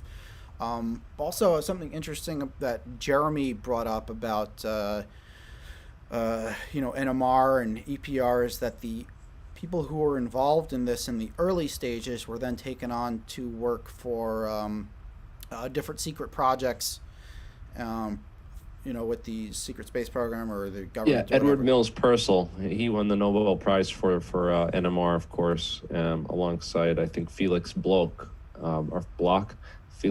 and both of them had security clearances and did other classified research and stuff for Atomic Energy Agency and also EG&G in Area 51, believe it or not. Purcell headed the CIA's Project Rainbow, which was their whole study on radar reflectivity and electromagnetic frequency response in order to study and understand radar and radar return signals and that sort of the whole physics, the core underlying physics behind those principles. They're the ones that came up with that formula for radar signatures and returns, and that was the basis for the stealth fighter and understanding a lot of the physics that led to stealth technology. Of the existing stealth technology that we know about publicly, not including some of the more advanced stuff like the paint and these phase conjugate mirrors and these phase conjugate paints and stuff, which there's been a lot of research and stuff into that, and I know that those phase conjugate materials and some of the microwave phase conjugates were part of Project Skyvault, which is mentioned in Paul Laviolette's book on Secrets of Anti-Gravity Propulsion too. Paul Laviolette was on the call with us today too, briefly. Oh, yeah, really? I saw him pop in, and I'm not sure what time he peeled out at, but he was here. So. We would love to have him on to do a presentation. Also, something else that Jack erroneously said, that it's impossible to shoot these craft down. I call bullshit to that, because it was done in 1947. How was it done in 1947 with Roswell and the previous crash? Well, they turned on a new form of advanced radar. Now, what is radar? Radar is pulse microwave wave. Well, how do you know this, Mark? I'm not sure exactly where I read it, but I think it was in The Day After Roswell by Philip J. Corso. I talked about And if you're so smart, why do you smoke cigarettes? Just kidding. You know who would know this? That's a good question. That's he actually remembers the case of the microwave measurements that were being done on that craft. I bet you he has this memorized and knows exactly where the report came from. Well, if you were to hit a craft that works using microwaves to make it weightless, so it really doesn't have much of a propulsion system. If you were to hit it at its Larmor frequency, which it's broadcasting to the world, you would be able to interfere with its weightless system, its inertial mass dampening or gravity dampening system, and so long as you interfere with it, just at 1% or whatever, you suddenly make the craft a lot heavier than it can propel, and boom, it'll crash. So Mark Fiorentino said he thought he heard the craft was hit by a lightning bolt as it flew through a storm. I've heard that. I've heard that theory as well. But I do think it's interesting. Like now, if the craft is invisible, then that does present issues. But that's why I thought like lasers might be the way to go. If you were going to try and shoot one down. Although I don't want to sound, I don't want to sound too militaristic. I guess it just, it's an intriguing question. That's probably all. I just wanted to add that since I've been reading up on triangular UFOs, a lot of them fly very low, so they're below the radar level. So I think that's one way they avoid getting hit by it. Well, and one of the things that's really interested me is, and I've again, these are all rumors. All of us have heard these in the past, but Frank Milburn had mentioned underwater UFOs, right? That submarine captains are reporting, and this was in the part of the Begin Sadat report that we did the interview on yesterday. That was kind of intriguing also, and I thought, well, there are a few different reasons that you might want to do that, but one of them would be stealth, right? That'd be a way to remain stealthy. So, also something that David Alzafan brought up, and I haven't been able to verify this yet, is that through dynamic orientation, it is possible to make the craft invisible as well. If you think about why are things visible in the first place, it's because they're interacting with the electron field. They're not interacting with the nucleus. So if you can orient the electrons well enough, then from certain angles, not from all angles, the craft will become invisible to light. Light would just travel right through it, with some variation around the edges where the dynamic orientation isn't as perfect, which is pretty much what we see. I think that's the first time I've heard that, Mark, that it actually made sense to me. Oh, he mentioned it a couple times in the previous. I know he mentioned it. I guess I never quite ran through it in my head to grasp the concept of why. Should have been paying more attention, I guess. I think that these Isn't that always the case? Yeah. These overlaps that we are noticing between the research that's been done into invisibility and also nuclear magnetic resonance and this idea of the core of physics, really. This is the core of physics, Wheeler-Feynman absorber theory and stuff. I think that these are great questions, and this is a great direction for this whole conference. I just thank everyone for being here and taking part of it. We're nearing 5.5 hours on the live stream, and I think the last one I did shut off after 5.5 hours. I think I should probably go. So I think it's probably time to close up shop for this evening. I could go for another several hours. We'll start a new one and keep More power to you. Thanks, guys. I'm signing. Our human stocks are down 50% since about an hour ago, so it probably is a good time to close out. I think most people have already gone to dinner. But thank you again for everybody. Yeah, I will end the conference then. Thank you to everyone. Todd and Mark, thank you for presenting there at the end, both of you gentlemen. And thank you for everyone who attended. This has been a surprising conference, and I think we gathered a lot of new perspectives. So it was great to have David. I want to see more of those gravity research guys come back on for the quantumgravityresearch.org. Those guys, that was awesome to have David Chester on today. He really hit the ball out of the park. Yeah, thank you. Appreciate it. Okay, and, I'll say it again publicly real quick. Hector, we would love to have you on at some point if there's anything you can talk about. We would really love to hear what's been going on for the last, 15, 16 years on all your research. And I know there's a lot that he can't talk about. I know he's got investment in it, and there's vested interest in it. But man, there's got to be something. I mean, he knows so much, and it can't all be secret information about his tech and their company's tech about Gravitech. There's got to be something, right? Yeah. Well, He knows too much. He does. Okay, so that's it for today, guys. Thank you again, and have a great weekend. Take care. Peace. Live long and prosper.